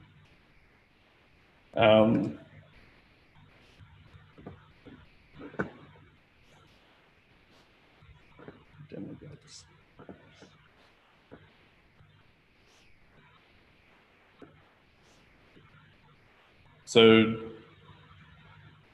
this is just some of the introspection we have in the system. So we can see what's actually running on the core's CPU they're using. The memory is definitely not accurate, so you can probably ignore that.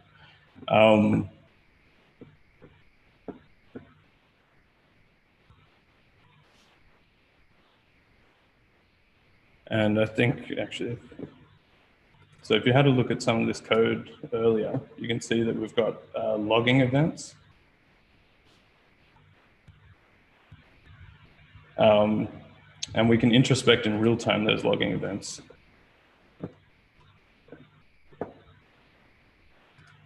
So if we tick there,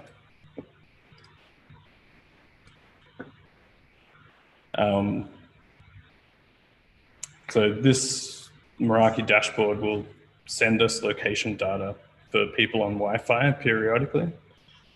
I'll take a few more things just so we can see any logs coming through.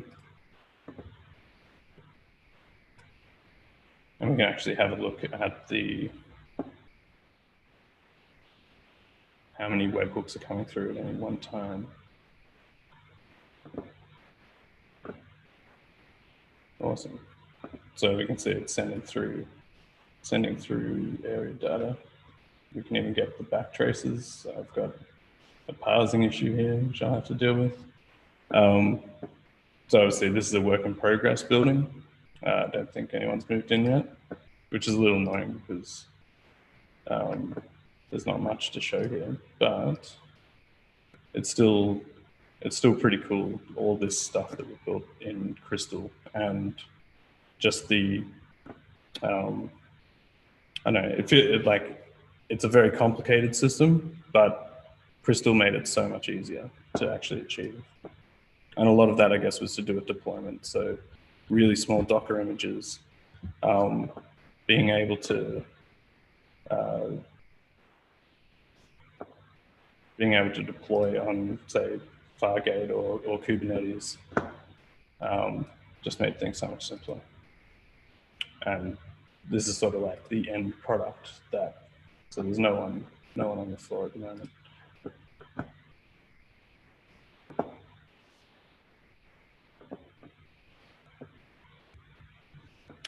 Yeah, so that's pretty much it.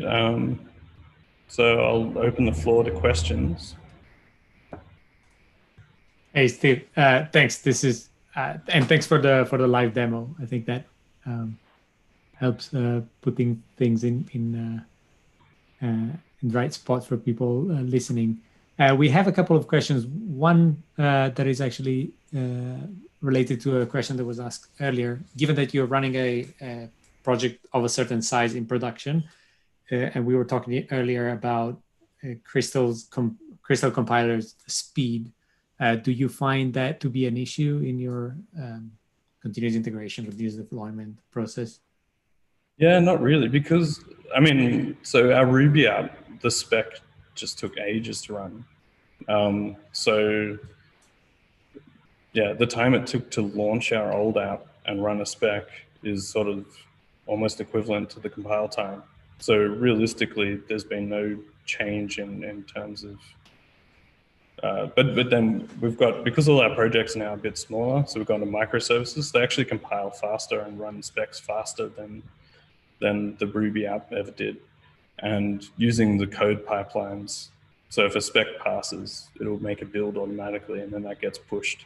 And we've got dev environments running in Fargate, and they just live update on the edge commits effectively. So you can test in production, or what would be production, pretty much straight away, which is really cool. Thanks. There's also another question around the idea of being early adopters of Crystal and the business and political difficulties related to that. Yeah. So as the co-founder, that was the technical co-founder, that was my call to make, which made it easy because I liked crystals. It was a risk. And I guess, we still sometimes hit things where we've got to build something quickly. But because most of the Ruby solutions can be ported reasonably quickly to Crystal. Like we had to do QR code generation a couple of weeks back. So we built a QR library just based off the Ruby one, and that took about 6 hours probably of dev time. Yeah, so in terms of resources, the system's way more efficient. So the Ruby app basically just uses one core. So we ended up having to scale up the actual server resources. So part of the reason to switch to Crystal was speed. And we sort of changed, at the time, Crystal didn't have threads. But because we're running drivers as their own standalone executables, they've got their own reactor, and it's effectively the same thing. And we couldn't really scale out the Ruby app very well. We did scale it out for sort of API requests, and yeah, it was just very hacky. Whereas Crystal is just faster, utilizes more cores. We've got it in a distributed system now. It's easy to deploy. It's secure. Yeah, it's been a great experience.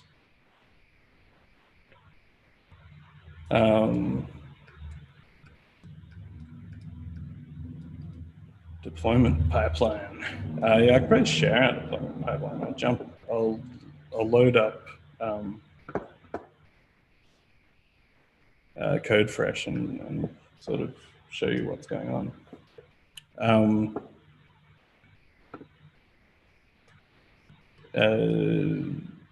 So it's just a matter of compiling binary, running it.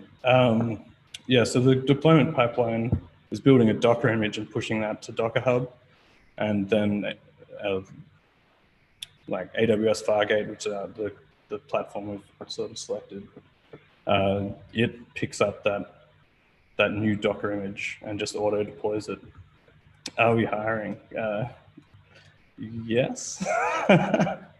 I mean, you're definitely welcome to send resumes. Steve, we didn't see the pipeline because I think I'm not sure if you were sharing the screen at that point. Yeah, but sure. We're also out of time, so maybe you can give us a snapshot of that on the track one or the general channel. And yeah, okay, we'll do. So.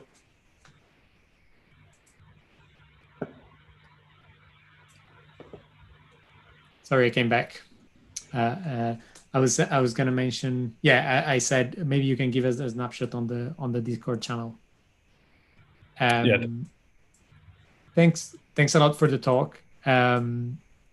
We are now getting all the attendees of the other track into the main track.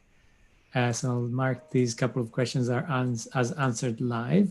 And now that we have around 58 people on the call, I'm able to actually launch what I think is going to be the last poll of the day.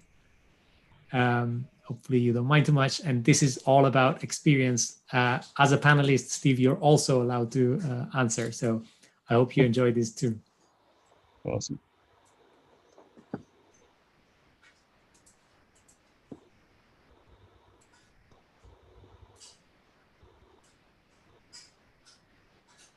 So we've got a few questions about what sort of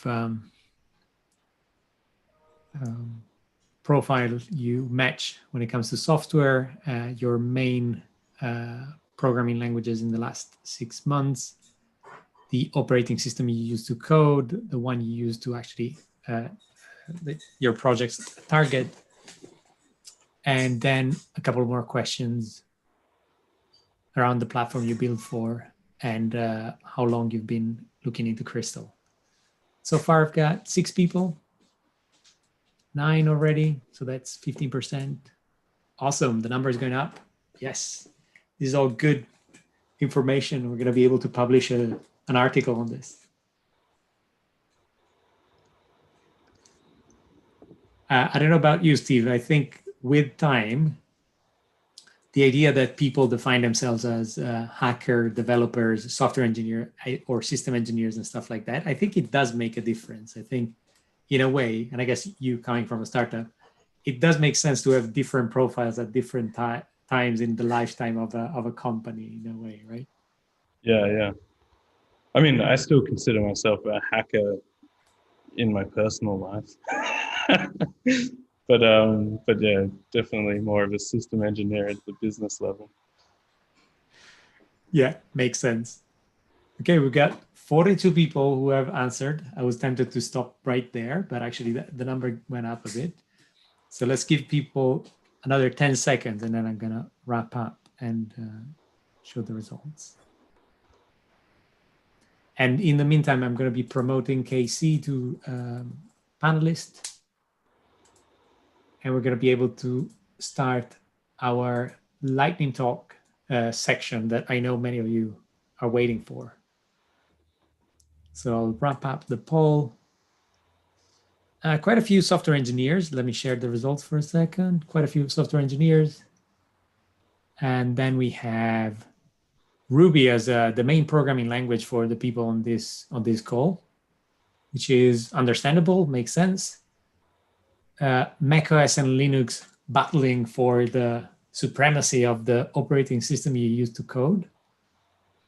And a lot of backend engineering going on, some front-end engineering and some server and infrastructure engineering, also predictable.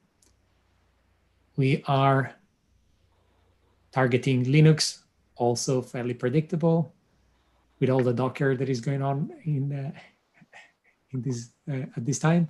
And interesting that many of you have been working with or looking into Crystal between 1 year and 3 years ago, since 1 and 3 years ago, which is good data to know about. Awesome. So Steve, thank you very much. I'm going to be demoting you to attendee now, and feel free to continue the conversation on the Discord channel. And thanks for waking up so early. That's good. So go back to attendee, and KC, you're very welcome. You have 10 minutes to start whenever you feel. Okay, great. Thank you. I'll just go ahead and share my screen here. All good. Okay, good. So let's see here.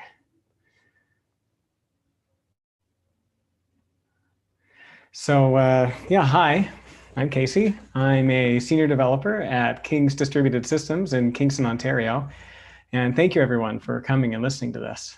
You know, the rewarding thing about programming, what excites me about it is that moment when you put a lot of work and dedicated your heart to this little nucleus of code, trying to capture in abstraction something out there in the real world. And it amazes you, that little nucleus, that it can solve problems you never thought of before. When you're building that program, you ask yourself, did I get the abstraction right? And sometimes the only way to answer that is to see your tool applied to a new problem in the same domain.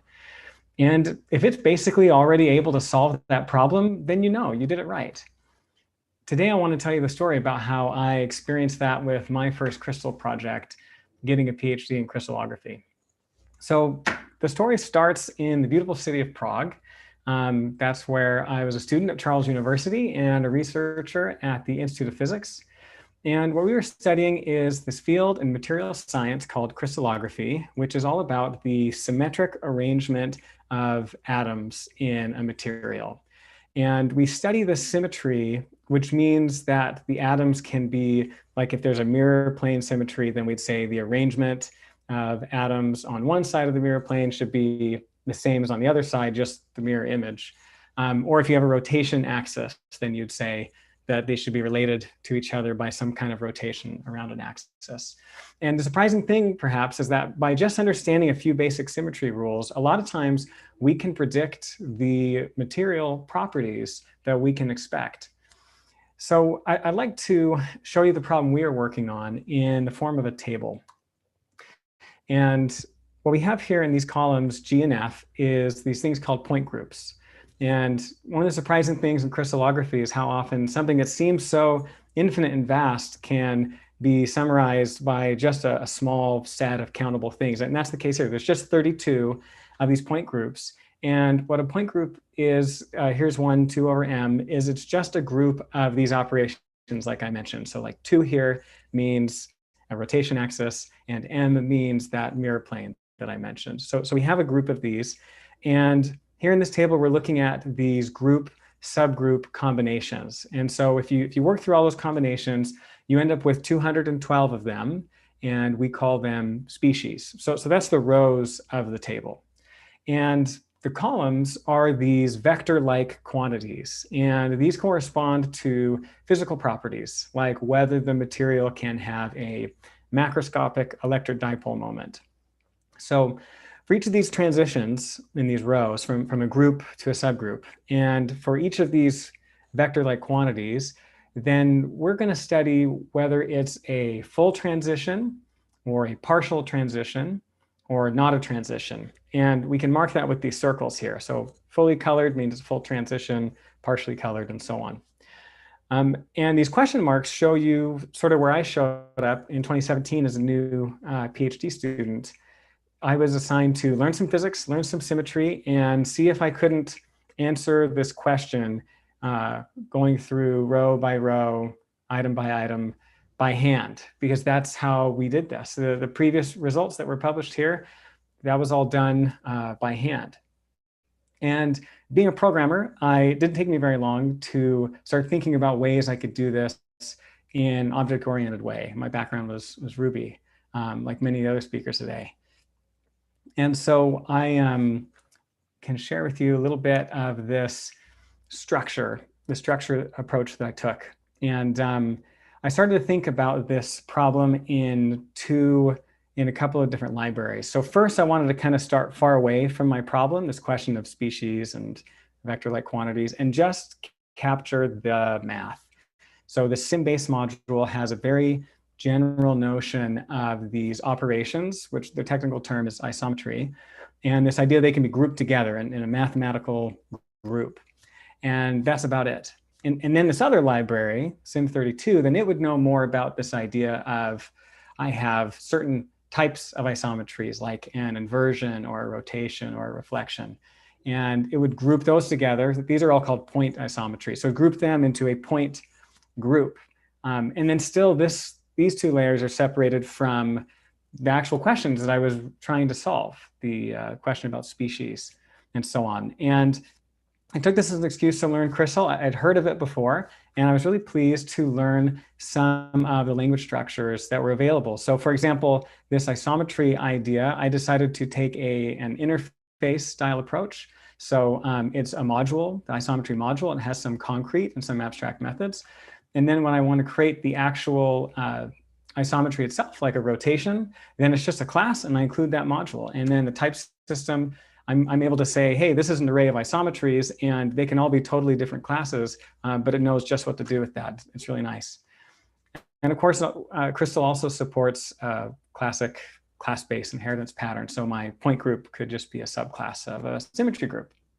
So using these libraries, I was able to write this little application layer whose job was to output the LaTeX for this table that I was showing you. So here it is. Here's the final result after a couple months of learning some physics and writing some Crystal. I was able to produce this table, and I'm sure there's more here than you can really absorb or maybe see very clearly on a video call like this. But the thing I can show here is that little application was able to derive all 212 species just because these libraries understood groups and point groups so well. And it could figure out the names of them. So this naming and stuff, that's not hard-coded anywhere. It's able to understand what the names of these should be. And of course, it answered the question, as you can see. These little black circles filled and half-filled, we checked them against all of our hand-derived answers, and they were right. So it would seem the job was done. We were quite happy with that. But then came that test that I mentioned, which is that we wonder if our program that we've made is really able to adapt to the new problem. And in our case, a new problem, which I'd never heard of before, but of course, other researchers in my field had, is these 122 magnetic point groups. And what happens here is we have the same operations as those 32 point groups I mentioned, and now we add one. And it's this simple operation. It doesn't move anything around, but it allows us to flip a magnetic dipole. So if on one side of the mirror plane is pointing up, then I can determine with this on the other side if it should be pointing up or down. And then they've got this symmetry relationship. So I'm just adding the one. And when I learned this, I thought, well, how hard can this be? I'm only adding one thing. My software can handle that. Well, my advisor's answer was it can be quite hard. The 32 groups have become 122 magnetic point groups.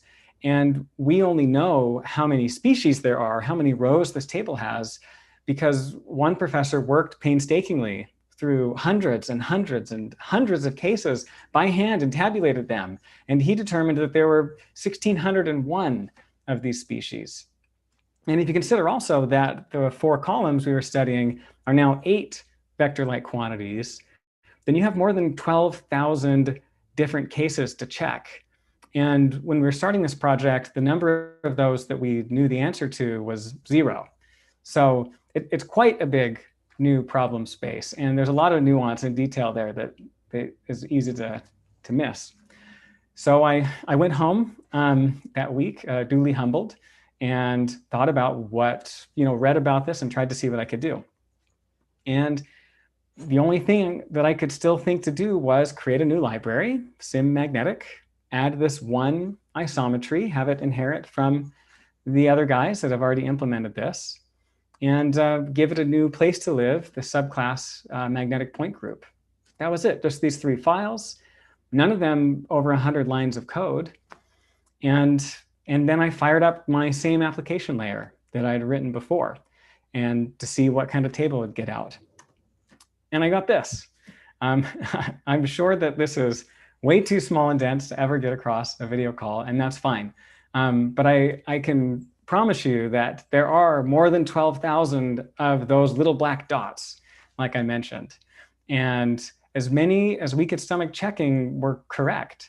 They had all the right group subgroup relationships and figured out all the names with a little extra tweaking. And it even actually found a previously missed species. You can't see it, but this table has 1,602 rows in it. So here it is, this huge world of exploration and data I would never have guessed existed, that I never knew was out there, and I never would have tried to solve. When I was first writing those 2 little libraries, I couldn't have guessed that not only was this within my grasp, it was within easy reach. It was low-hanging fruit, really. I didn't know that. My advisor didn't know that. And I'm pretty confident no one else in the community knew it either, or they probably would have done it first. So that's the power of not giving in to the temptation sometimes to do the low-level, manual, repetitive work just because it's more accessible, because that work doesn't really scale up. And it can give us a false sense of the challenge of the problem. What we thought might take a year or more turned out to be just a week's work. We wondered about the investment of writing software for just 212 species, right? Originally, because you can do that by hand in a couple of days. But little did we know that the effort of writing software for just those first few hundred cases made the effort of writing software for tens of thousands of cases trivial. So that's the punchline. That's the take-home message. It's worth your time. It's worth your time to invest in the abstraction and get it right. Thank you. I'll take questions, but no, this is lightning round. So awesome, Casey. Amazing talk and so inspiring, and I'm sure you're gonna see some reactions and positive reactions on this, both in the chat and on Discord. Definitely take the opportunity to catch up with Casey if you like what you heard. And in the tradition of lightning talks, we're just gonna go straight into the next one. Johannes, do you want to take over?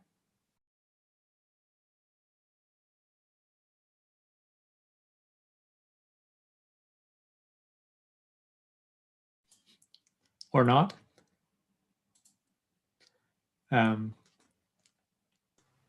Okay. So yep. Now should be going. Yeah. Unfortunately, I somehow lost my webcam just this moment. So, you won't be seeing me, but you should be able to see my slides, I hope. We have great imagination, especially after postmodern talk. We can imagine you in all colors and shapes. Yeah, yeah. So is screen sharing working? Yes, you're good to go. Okay, thanks. Great. So yeah, I'm gonna talk about a few insights into the shards ecosystem. First of all, I'm Johannes Müller, also known as Straight Shooter. I'm working on the standard library and compiler and other shards stuff. And yeah, I'm going to start with a little short introduction into shards. I expect most people probably have used it when you're using Crystal, because shards usually comes together with Crystal. And yeah, shards is the dependency manager, and basically works. You write a shard.yaml file, place hello world as a name, or whatever your shard or your project is named. Then the other thing you need is a version. You need to give it a version, and then you can add like dependencies, and shards will automatically install them when you run shards install. That places or that downloads the dependency, places it in the lib folder, and then the Crystal compiler knows to grab those dependencies and have them available in your code. The way that this works is in the shard.yaml, you have a dependencies property, and then you define, like in this example, a shard called Kemal. You want to have Kemal, and you tell it where to find that. In this case, it's a GitHub reference to a repository on GitHub, but it could be like any Git URL that can be used as a dependency. And shards then checks out the repository, and if you define like some version you need or restrictions, then it will resolve that. And it also installs the dependency of that shard. So Kemal, for example, depends on other shards that it needs, depends on, and then shards will resolve all these dependencies. Shards really works just by checking out the Git repository, and it just takes what you give them, tell them what's the location of the shard. In this case, it's GitHub, the location. So it completely works decentralized. You don't have a naming service lookup thingy that many other dependency managers have. Like when you have node npm dependencies, for example, then you would just write the kval, the name, or like in bundler for Ruby, you would just write the name of the dependency, and there's a registry which has all the locations, and the dependency manager just looks that up and knows, okay, Kemal is this thing, and then I can get it there. Shards doesn't have that because it works without a registry. It has benefits and it has drawbacks. One of the drawbacks is that there's no inherent mechanism to look up these things. So you always need to name the dependency, and you tell shards where to find it. But that's the hard thing. Like, how do you know where to find a dependency when there's thousands maybe of packages available? Then you need a way to discover them, to know which you might want to use. And then there have been some solutions to that.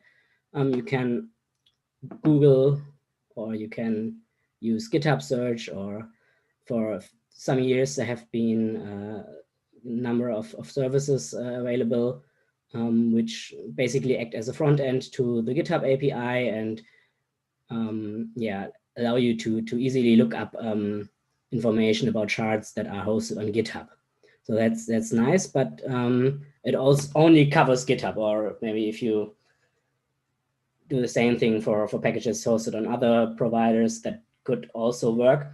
But it's always limited to shards that are hosted on like a major Git provider, and you can't have shards that like you have hosted on your own server, for example. So a while ago, I started the project Shardbox, which basically is a curated catalog of shards. And it also supports auto discovery of shards. So it can not only show shards that are in the catalog, but also other shards that are out there. Basically, this catalog has 3 major functions. First of all, it provides a taxonomy. So in this example code here, this is literally what could be standing in the Shardbox catalog, which is organized in YAML files. It would define a category name that is, in this case, web frameworks, and a number of shards. Again, we have the example of Kema, which is a web framework. And so it's placed in this category, and the GitHub reference there is exactly the same as in a shard.yaml file. So Shardbox works exactly like shards. It uses the actual shards code for downloading these things, and then looks it up and sees what's in there. So that's the discovery part. And then there's the next thing, that's aggregation. Because sometimes you have not only one location where you kind of find a shard, but there are different locations. In this example with Kema, there was, it initially started out as a repository in the user namespace of Zerda. And then eventually it moved to its own organization on GitHub. So the GitHub handle changed over time. But the old one still actually works, and there are really still at this moment shards there which rely on the old GitHub handle. Still use that in versions that are released this year, because GitHub just redirects, and so this is the same thing. But we don't want to have them show up as different shards, because there are different locations but refer to the same shard. So Shardbox has a feature to define mirrors of like alternate locations where you can get the same shard, and it all aggregates them together to have the same shard representation. And this is actually happening quite a lot, because projects evolve from personal namespace to user to organization namespaces, or because maintainers change and then the location changes, and you don't want to have that all tracking on the user end, or you want to present in Shardbox what's the main thing, but also accept all the other ones and combine them into a single shard entry. So while building this Shardbox thing, I had some insights. One of them, keeping complex evolving data structurally synchronized with the DB representation is not trivial. I thought it was a super simple idea to place the catalog in YAML files, and then occasionally when it changes, synchronize that with the database. That's kind of modeled after the mechanism how Ruby Toolbox works, which is known in the Ruby community as a similar service, but it only does the taxonomy part, because there's Ruby Gems, which has like the registration and discovery part covered. But it's really not that easy when you have to do that. I won't go into the details because of time, but it looked simpler than it was eventually. Then the next insight is errors. You get a lot of errors when you check out thousands of shard releases every day because stuff just doesn't work. But that's how things are, because there's no enforcement to this. So the next insight is shards can break because you have like invalid YAML, or you have some Git version tagging going wrong. But the good thing is it basically works in most cases, and that's fine. So I think most people, users of shards, don't usually have problems with it, but there are some. So next I'm going to show you a few metrics that I have extracted from the data available at Shardbox. This is the number of new releases that have been published per month for the last about 5 years. And what's interesting about this, that the average has nearly stayed the same over the last 5 years, even though Crystal has evolved and we now have lots of more shards than 5 years ago. The number of releases is stagnating, of new releases, right? But I think kind of the reason for this is that old shards are either not receiving new releases because they are either feature complete, or maybe they're just abandoned, so there's no new releases, or they are maturing more and more, and so they receive less and less new releases. What's also interesting is, like, in the last 6 or 4 months, there haven't been as much releases as in the first half of this year. But when you look at the high points, that was in April and June, that's also the time when the last releases of Crystal were made. So probably it shows that shards update when there's a new Crystal release, which is probably a good thing. Yeah. So now I'm gonna round up the talk. Have a few ideas for the future of Shardbox, how to develop it further. Just popping that in here. I want to provide a JSON API for external access, and the search API should be improved. The categorization through the YAML catalog repository is not ideal. So yeah, I'm gonna need new ways to better do that for people to categorize shards. API documentation would be great. I'm not sure if this should be part of Shardbox or like an attached project, but I would really like to have a link on every shard page to go to the API documentation, even if the author doesn't provide some. So then it would be really nice to get automatic notification when your dependency updates. So you could like have subscribe to a feed or something. That would be pretty swell, I think. Health analysis, another thing, like the data that we have could help to tell how healthy is a shard. Is it regularly updated, or is it maintained? Does it have lots of specs and run smoothly? And yeah, code metrics can help for that. I'm happy to have people help out if you want to improve this stuff with me. And yeah, I'm gonna be working on it in the next months. Johannes, thank you so much for the insight. I think we should all go and update our shards and release more often. Well, if it's good, then it's good, yeah. Without further ado, Johannes, I'm sure you're going to be around to answer questions from everyone on the Discord. Meanwhile, I'll ask Jack to take over for our panel discussion. Yep, sounds great.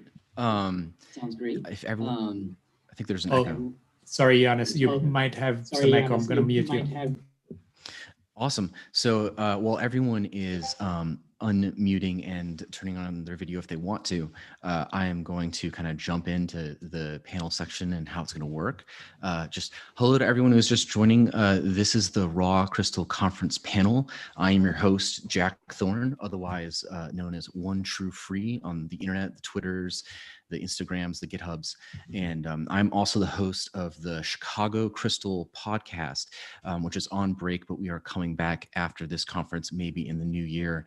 That is my first and only plug for that during this panel discussion.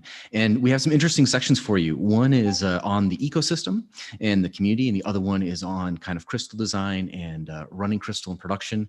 And since those were the two most requested breakout groups, I feel like we're kind of in line with where people's interests are.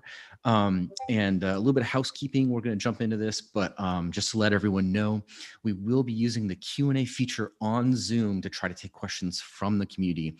I have a list of pre-baked questions and things like that, and it might be a little bit difficult jumping between kind of those questions and the QA questions on Zoom, but I'm going to do my best because I think it's really cool to kind of get some input from the community and maybe talk about some things that I haven't thought about and that, you know, that would be good for everyone to hear. So instead of just walking down a list of names of the panelists, I figured I'd introduce them by asking them a few questions.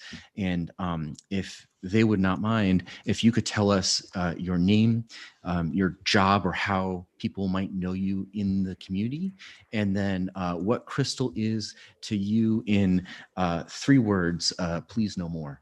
And if Stephen wouldn't mind kicking us off, and if people can jump in afterwards, or I can kind of walk down the list. Good day all. So I am S. Takach on GitHub. I created Spider Gazelle and work for a company called PlaceTech, and our software is all open source as well. So I think GitHub/PlaceOS is all open source Crystal. And Crystal in 3 words. Epic, fast, beautiful. Epic, fast, and beautiful. Love it. Love it. And Sergey, would you mind jumping in? Yeah. Hey, guys. My name is Sergey Kuznetsov, and I am also, I have my own consulting company where I provide different services. So I'd say like I am IT erudite. Sorry, I'm the rest of my company name. And yes, I'm IT generalist where I'm helping companies everything like architecture, like security, cloud migration, helping companies save on the clouds and all this stuff, because most of the companies doesn't know how to do it. That's what I do. And as of the Crystal, as I said, this tool will be like extremely elegant and fast. Awesome. Awesome. That works. Extremely elegant and fast. Extremely elegant. Yeah. Oh, yeah. I think and is a good, good one to leave out. Just connect me, yes. How about Matthew? Do you mind jumping in? Yeah, sure. So by day, I'm a Rails full stack dev, pretty standard web stuff is what I do. But in my spare time, I'm a core member of the Lucky team. So I work on the Lucky framework and all of the other libraries. For 3 words, if you just don't count one of them, I would say it's low bar to entry. Nice. Nice. I like that. And yeah, that's correct. Yeah. And I forgot what like what my achievements was at the Crystal team. Not much actually. I just helped to make debugger work. Yep. Kingsley. Hi. Good to be here. So yeah, some of you may know me from my project Accentro, formerly CityChain blockchain project. So I've been working on that in my spare time, night and day. So if I look a bit tired, it's because we've just launched our mainnet, so it's live now. Purely written in Crystal, and all of the extra libraries that go with it, all written in Crystal. And some of the libraries written in Mint, which is written in Crystal. So you can count that as part of the Crystal ecosystem. Yeah, so I'm a programmer by profession, mostly Scala these days for a long time. I consider myself a veteran now. Yeah, so I'm glad to see this conference, and thanks for inviting me. Do you have 3 words for Crystal? I do. So I'd say niche, effective, but a little bit unusual. I like that. That's fun. And then Jeremy, would you mind rounding us off? Yeah, sure. Jeremy, you can see me on GitHub, Jay Warting. I'm usually around on the Lucky side of things, one of the core contributors on the Lucky project. I do have a couple of other Crystal projects like Sitemapper and Fez that I don't really update as much, just I don't use them nearly, well, actually I use the Sitemapper quite a bit, but not really the Fez.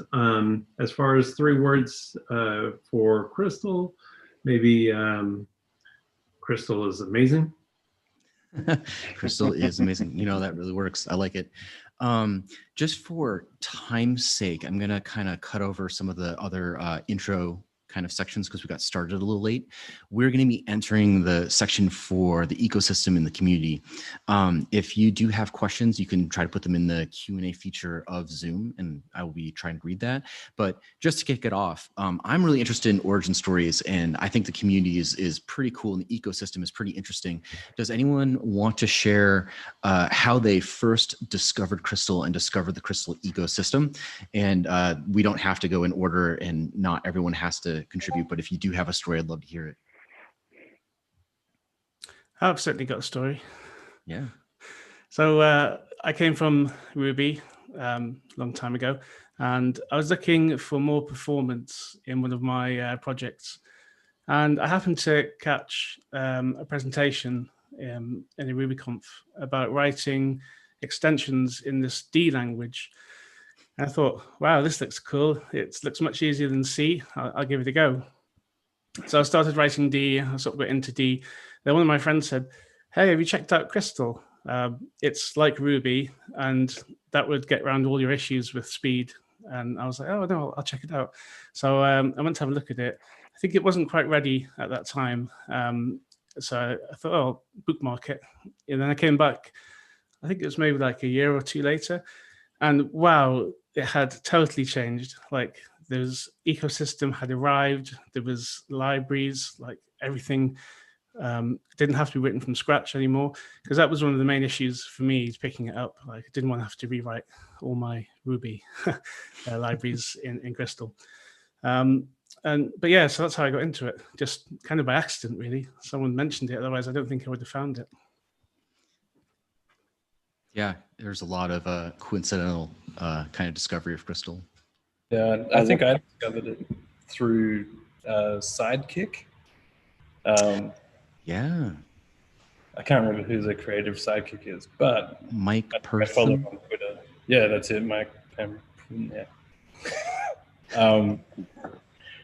And then looked at the blog and Asterite was chatting to me, which was fun. But yeah. Awesome. For me, it was quite interesting. It's kind of the same. I started to read the D language. I really liked it. It was much nicer than C++, and no any pain in the ass with the memory allocation and control. And then, like after some time, I was figured out Crystal. I cannot remember how I found it. I just found it, and I just realized, wow, that's exactly what I like, because I'm the Ruby developer, Ruby on Rails developer since 2005. And I did lots of the big projects on Ruby on Rails. And I thought, I would love to have something like language like Ruby, but the speed like C, C++, and D. And so, when I saw the Crystal, I just fell in love, and I tried to plan what to do with it, in production. And at the moment when I decided to work on it, I just figured out that I usually working with the debuggers, and if the debug doesn't work for me, it will be really tough to develop all this stuff. So I decided to give it a try and fix the debugger first. Nice. That's how I ended up with the Crystal. And now we have the company I'm working with as a solution architect for them. Jack knows about them, Vlad and Dima. So they already built the production, the production ready project for one of their customers in Australia, and they're doing quite well. So maybe recently we will do that video with you. Yeah, yeah, We'd love to. like the interview. So you can talk with all of them, and we can talk about it. Yep, there are plans in the works for more podcasts. Yeah, so just for time and moving things along, I'm going to move to the next question. And if anyone wants to jump in on previous questions, they're more than welcome to. But so I kind of have seen this issue, or not issue, but just desire in the Crystal community since I've joined, which is to make an interface layer or to make a kind of transpiling layer from Ruby to Crystal and Crystal to Ruby.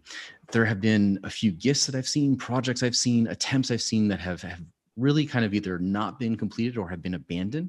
I'm just kind of curious what your guys' thoughts are in the kind of Ruby to Crystal integration layers and where they fit in the ecosystem or the community. Do we need them, or are they not mature enough yet?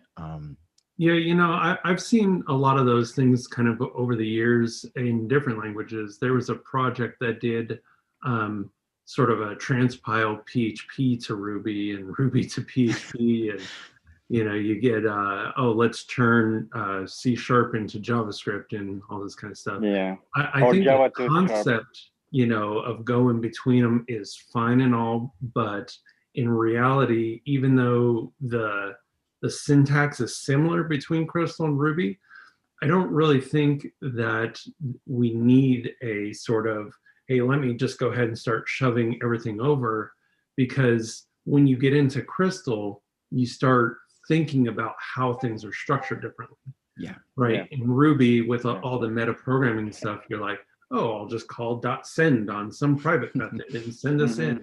Yeah. Whatever. And you can't think that same way in Crystal. So a lot of that code, I don't think, would translate too well.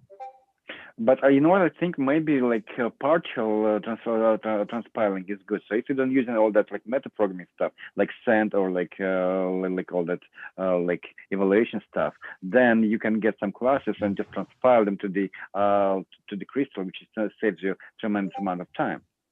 Mm-hmm. So that means like not complete transpiling, but like partial transpiling. So which will help you to save it. I even at some moment I want to build that, and I even like registered domain like crystallizer.org. just for this kind of stuff. That reminds me of Crystal Lib a little bit, like just a really good bootstrap.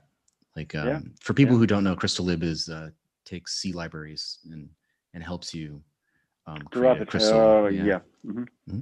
I think that's very useful. That's one of the most useful things I've done, especially with the blockchain, because there's a lot of low-level C libraries that I had to wrap to make work. And I think Jeremy's right in terms of Ruby. You really have a different mindset when you start programming Crystal, because I thought that at first, it's just like Ruby, but it's actually not really, not when you really start programming. Yeah. But it's easier for Ruby, so it's easier to read. Like that's why like the performance, like the development much faster than in other languages like C, C++, or even like the same Rust. And I don't really like Rust and Golang. I know them, but I don't like them. But when I program in Crystal, I enjoy it. I really enjoy it because first of all, it's completely object oriented, and I can say like 2 days from now, and it will just work. Yeah, I agree. I'm actually going to kind of move us along just to keep timing in mind. But I really like the discussion. I think it's a very fascinating part of the ecosystem, and it continually comes back up. It's the evergreen question in some ways. So the next thing I'm really interested about is like historically, I think certain projects have been successful in Crystal, and I think that they probably I'm not sure if the ecosystem is filling out, but I'm not sure that those are going, like new projects will be as successful in those spaces. But what makes a successful project in Crystal? Like what has made a successful project, or what will make a successful project if someone's looking to start something? And I'm going to kind of kick it off with Matthew, just to kind of rounding out all the panelists.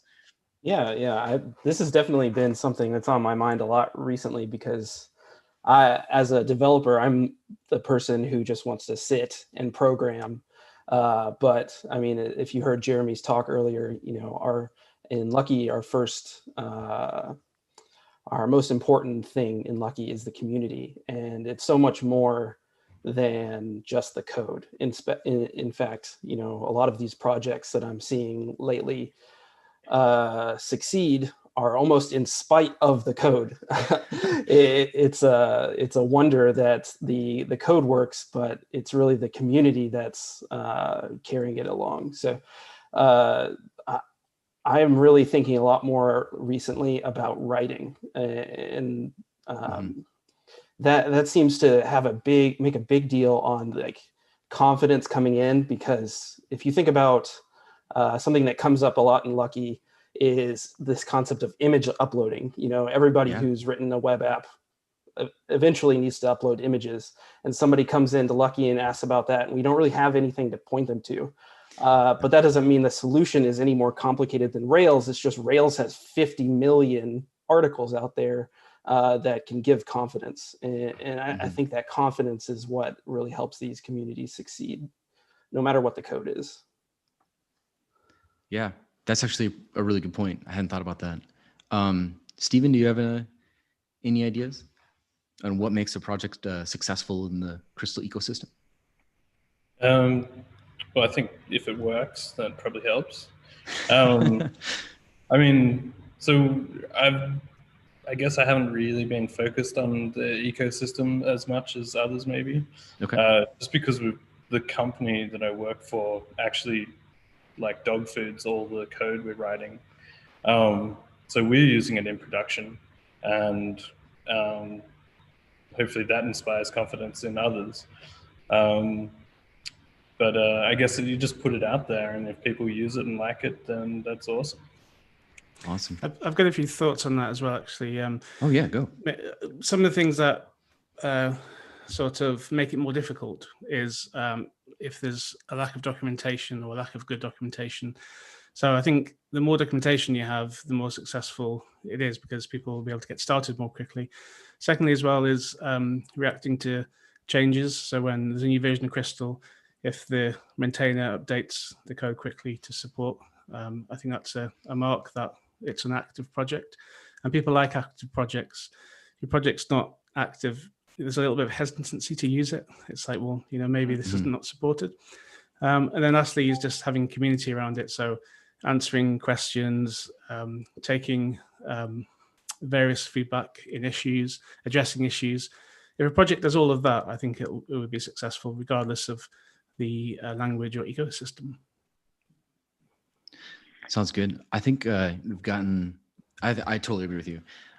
Since we've kind of gotten three takes on it, I'm gonna just move us forward to hopefully cover some more ground. And we're kind of running out of time for the ecosystem section, but I just love this question, so we're gonna do it, which is, what is your most favorite project in Crystal that you either have no use for or just would never use in production? I don't know. Ooh, that's a tough one, huh? Yeah. Yeah, I know. Because usually, because we quite small, like a community, we don't make the projects which will be not useful, right?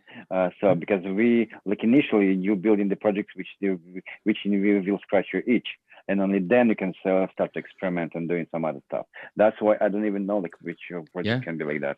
Well, I can give one of my examples, which is Cryboy, which is a Game Boy emulator written in Crystal. And I think that's super cool. I'd have no specific use for it in production. I don't think anyone's going to make a B2B app of Game Boy emulators, but it's really cool. Yeah, I was going to go down the route of the games too. I started looking at the SDL shard a while back, even contributed a bit to it just so I could start working on a video game framework. So I actually have a mini game framework that I've written a few small games in called Chrono.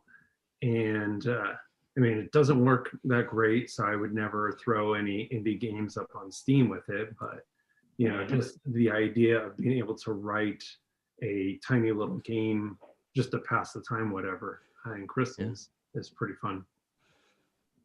I think that the Crystal OS that exists. Oh my gosh, yeah. I haven't installed it, but I've looked at that website, the Git repo, so many times and been like, how the hell? It's so cool. Yeah. Yeah. I wrote OSs when I was at school, like a few like real mode and I guess one protected mode in C++. And but to get it to run we actually did like try and OS. I don't know if you heard about the try and OS back in the early 2000s. I was helping them with that. So it was operating system built on C++. That was Really? fun. Yeah, Oh, try and man. OS, and I was just giving them all to the ideas, which actually after that was implemented in some other stuff. That's awesome.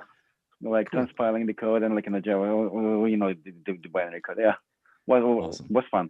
Well, we've run way over time for that, but I love the discussion about the ecosystem and the shards. We're gonna head into kind of running Crystal in production, and if anyone has some questions they want to throw in the Q&A, please do.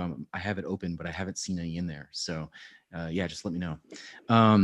So in talking about kind of Crystal design and production, what is the feature that you most wanted to get into the 1.0 release that you either believe has made it in or will make it in? For me, I think it's the cross compilation stuff. Yeah. Whoa. Yeah.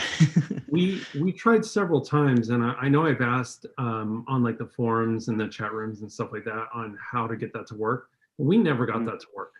So I did work like for the Raspberry Pi 4, like it was working for me. For the cross compilation stuff. Yeah, like on Raspberry Pi 4, so like I had like 8 gig of RAM, so I was able to compile and it was working. And sometimes I'm playing with it, like on my RPI 4. Yeah, I think that's one of the things for me, because if we could get cross compilation to work, then it would simplify our deployment process. Right now, for us to deploy a Lucky app, we actually boot Docker locally, build on that Docker container to create our zip file, and then we ship the zip file up to Elastic Beanstalk, which is also running Docker. So we're essentially going Docker to Docker. But if we could build it like locally on the Mac or whatever, and then ship that up, that would make things so much easier.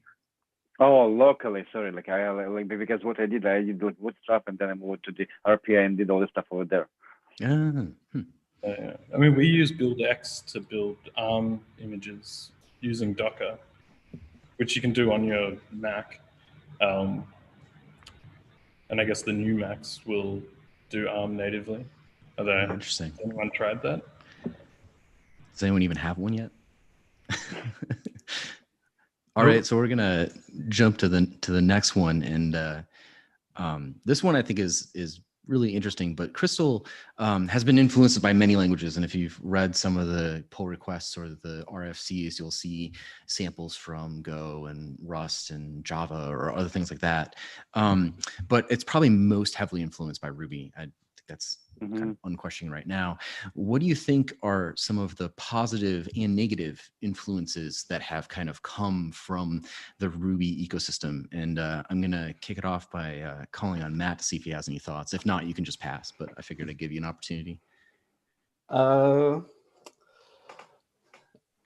Honestly, the thing that I love the most about Crystal is that it's holding strong to object orientation. Yeah. The culture, the dev culture is going towards, functional programming 24/7. But personally, that just doesn't do it for me. So, making a class that I can understand is one of the biggest things I love about Crystal. Yeah, I can't really think of anything. And it simplifies, reading the code, so because it's becomes so clear and it's easier to understand than when you see in other languages, right? So for me, actually, what I love in Ruby, but what I miss in Crystal, it's to have a then, because I love to say if blah blah blah then, and then it's code and end. That's what I miss in the Crystal. I love that stuff. I think the one thing for me, it's probably pretty obscure, and probably no one else agrees with me, but I really don't like the hash for the comment. I really would prefer like a double slash. It's just because I use a Mac and it's much harder to do the comment. Interesting. So that's one of the things that gets me. No, for me it's okay. Yeah. The language itself, the object oriented is the object oriented and Ruby like style for the Crystal is a must. So that's what actually making that unique. And if so, as you know, we have a celebrity like recently who joined us. It's Bruce Perens, who is like selected this language for his own projects, and he is doing great. I think our only issue I see is our like macro system, which is really undocumented, and it's painful to write in that, but it's very powerful. Yeah. Like if you make like really good tutorials around it, how to use it, I think it will skyrocket. And also like because of that, Bruce Perens, he's quite celebrity, and he may help us to bootstrap our the popularity of the Crystal language. Yeah. I hope that he will help us. I this week was writing a project where I was heavily utilizing the macro language, and the documentation is a hard part. I don't want to speak as a panelist, though, so I'm going to move this along. And also talking about the macro system, I find it to be extremely powerful and extremely fun and way more flexible than I ever thought. I've written a few DSLs that are just blow me away that Crystal's able to do some of the things it does. What is your most favorite feature that you've implemented with the Crystal macro system? Lucky. All right. Abram, that's like mic drop, you know. You open up that and it's just macros. Yeah. I don't use macros too much, but I did create one project that people think is a bit like strange, and it's it's a test framework where you write your tests in HTML, and then it parses them and turns them into like tests that run. And I had to use a lot of macro behind the back there to tally up the difference between the HTML and the code. It was quite interesting. I don't think anyone uses it or would want to, but. So we are running a little over, and in a fashionable sense, we're going to be fashionably late just a little bit. But if everyone wouldn't mind sharing one last thing, which is our closing question. If you could have one feature request to make it into Crystal 2.0 in 2021 or 2022, whenever it gets released, what would it be, and why? And for this, I'm actually just going to go through kind of our order again. So Stephen, if you wouldn't mind kicking us off. Not much time to think about that.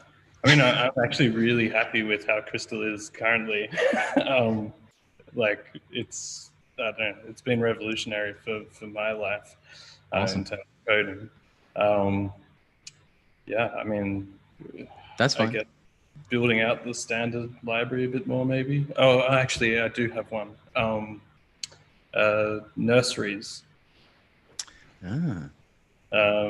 So Johan was, I think, has a pull request on Crystal somewhere, implementing that, and it's all about like handling fibers in a really nice way and being able to shut them down when they're not needed anymore. So if you've got, I don't know, you're processing something and doing a whole lot of async work, and then for some reason you don't need to do that work anymore, you can cancel the fibers mid whatever, and stop processing needlessly. I mean, they do a lot more, but it's pretty awesome. Awesome. Sergey, what would you have in Crystal 2.0 in 2022? I would love to have ARC, like automatic reference counting, and actually to ability to select garbage collection or ARC. That's what I would love to have, because in that case, for some tasks it will be perfect to have ARC. For some tasks it will be perfect to have garbage collection. Yep. Matthew, what would you have in Crystal 2.0 in 2022? Yeah, I'm going to say two things just because I can, but I would love for Crystal to own the language server protocol and really invest a lot of effort into that because I think we need it. But beyond that, I love TDD, so I would love for the specs module to be more robust, or at least have better integration libraries for like mocking and all of that stuff, because I really miss a lot of those things when I'm writing Crystal specs. Awesome. Kingsley, what would you like to have in Crystal 2.0 in 2022? Great. Yeah, there's a couple of things actually. First thing is I'd really like better crypto support, like all the crypto to be unified and supported a bit better. Secondly, I really would like compilation to JavaScript, so I can write in Crystal and have magic JavaScript come out the other end. And yeah, and finally in IDE, I really would That's like. possible. Very, very good. And then to finish us off, Jeremy, what would you like in Crystal 2.0 in 2022? I'd love to see an interpreter. And actually, I think Postmodern was actually posting in one of the tracks on Discord. But if we look at a few other compiled languages like Julia, for example, which is on LLVM, they have an interpreter built in, which gives them the ability to have a full REPL. So not something like ICR where it's doing sort of an incremental compilation or whatever, but you would need a full interpreter to be able to not have to compile in between takes. And I know like an Elixir, for example, how there's it's been a while since I've touched Elixir, but there's like 2 file extensions and they do different things. And I think one of them is for like an interpreted mode versus a compiled mode or whatever. So it'd be kind of cool to have Crystal where it's like, hey, I understand that I'm going to take a speed hit and maybe a type safety hit by not being compiled, but I want to run this as if I was running it in interpreted mode and then also compiled mode. Yeah, that's awesome. I had some questions about the type inference, but we had too much fun and we didn't get to them. So I'm going to read us out. Thank you to Raw Crystal for allowing us to have this panel. And thank you to all the panelists, some of which really stepped up when some scheduling got a little bit weird. And I really do appreciate it. And thank you so much for everyone that was able to come and join the panel. And we are sorry for going a little over, but I'm going to hand this back, and I don't even know how to hand control off. So if someone could take control back, that'd be great. And thank you so much for allowing us to have the panel, and thank you so much to all the panelists. Thank you very much. Awesome work. Well, Thank you. Thanks for running this, Jack, and thanks to the panelists. So we're at time. Just a note that we had more than 90 people following the panel discussion live, which is pretty amazing. I don't think that happens often in conferences. This is maybe the effect of the home remote setup, I guess. So really just 1 minute before we wrap up, one note, which is the fact that the Discord server is going to be around for a while longer. So if you want to continue some of the conversations we have started earlier, feel free to do that. And it's going to be around tomorrow and the day after as well. So keep on chatting over there, and then we're going to archive the channel and go back to more traditional means of communication. A few thank you.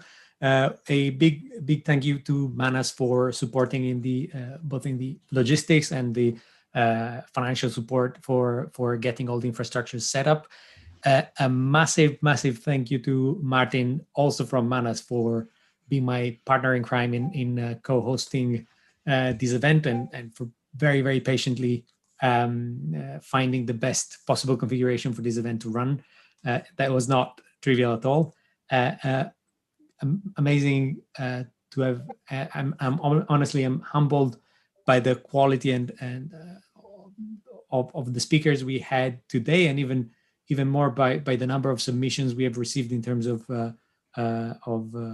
talk proposals. I'm sorry we couldn't accommodate for everyone to talk, because I think it would have been totally worth having a listen to what everyone had to say. But I'm sure this is just the beginning, and we're going to be organizing more events next year, hopefully. So big thanks to the speakers. I know this is a bit of a behind the scenes sort of thing, but we actually met a few times before the actual event. So there's so much time they've put into being here and ready today that probably gets looked over unless someone spells it out. So massive thanks to the speaker, not only for the performance today, but for being engaged all this time. And a special thanks to Jack for single-handedly organizing this panel discussion and bringing together this amazing set of panelists.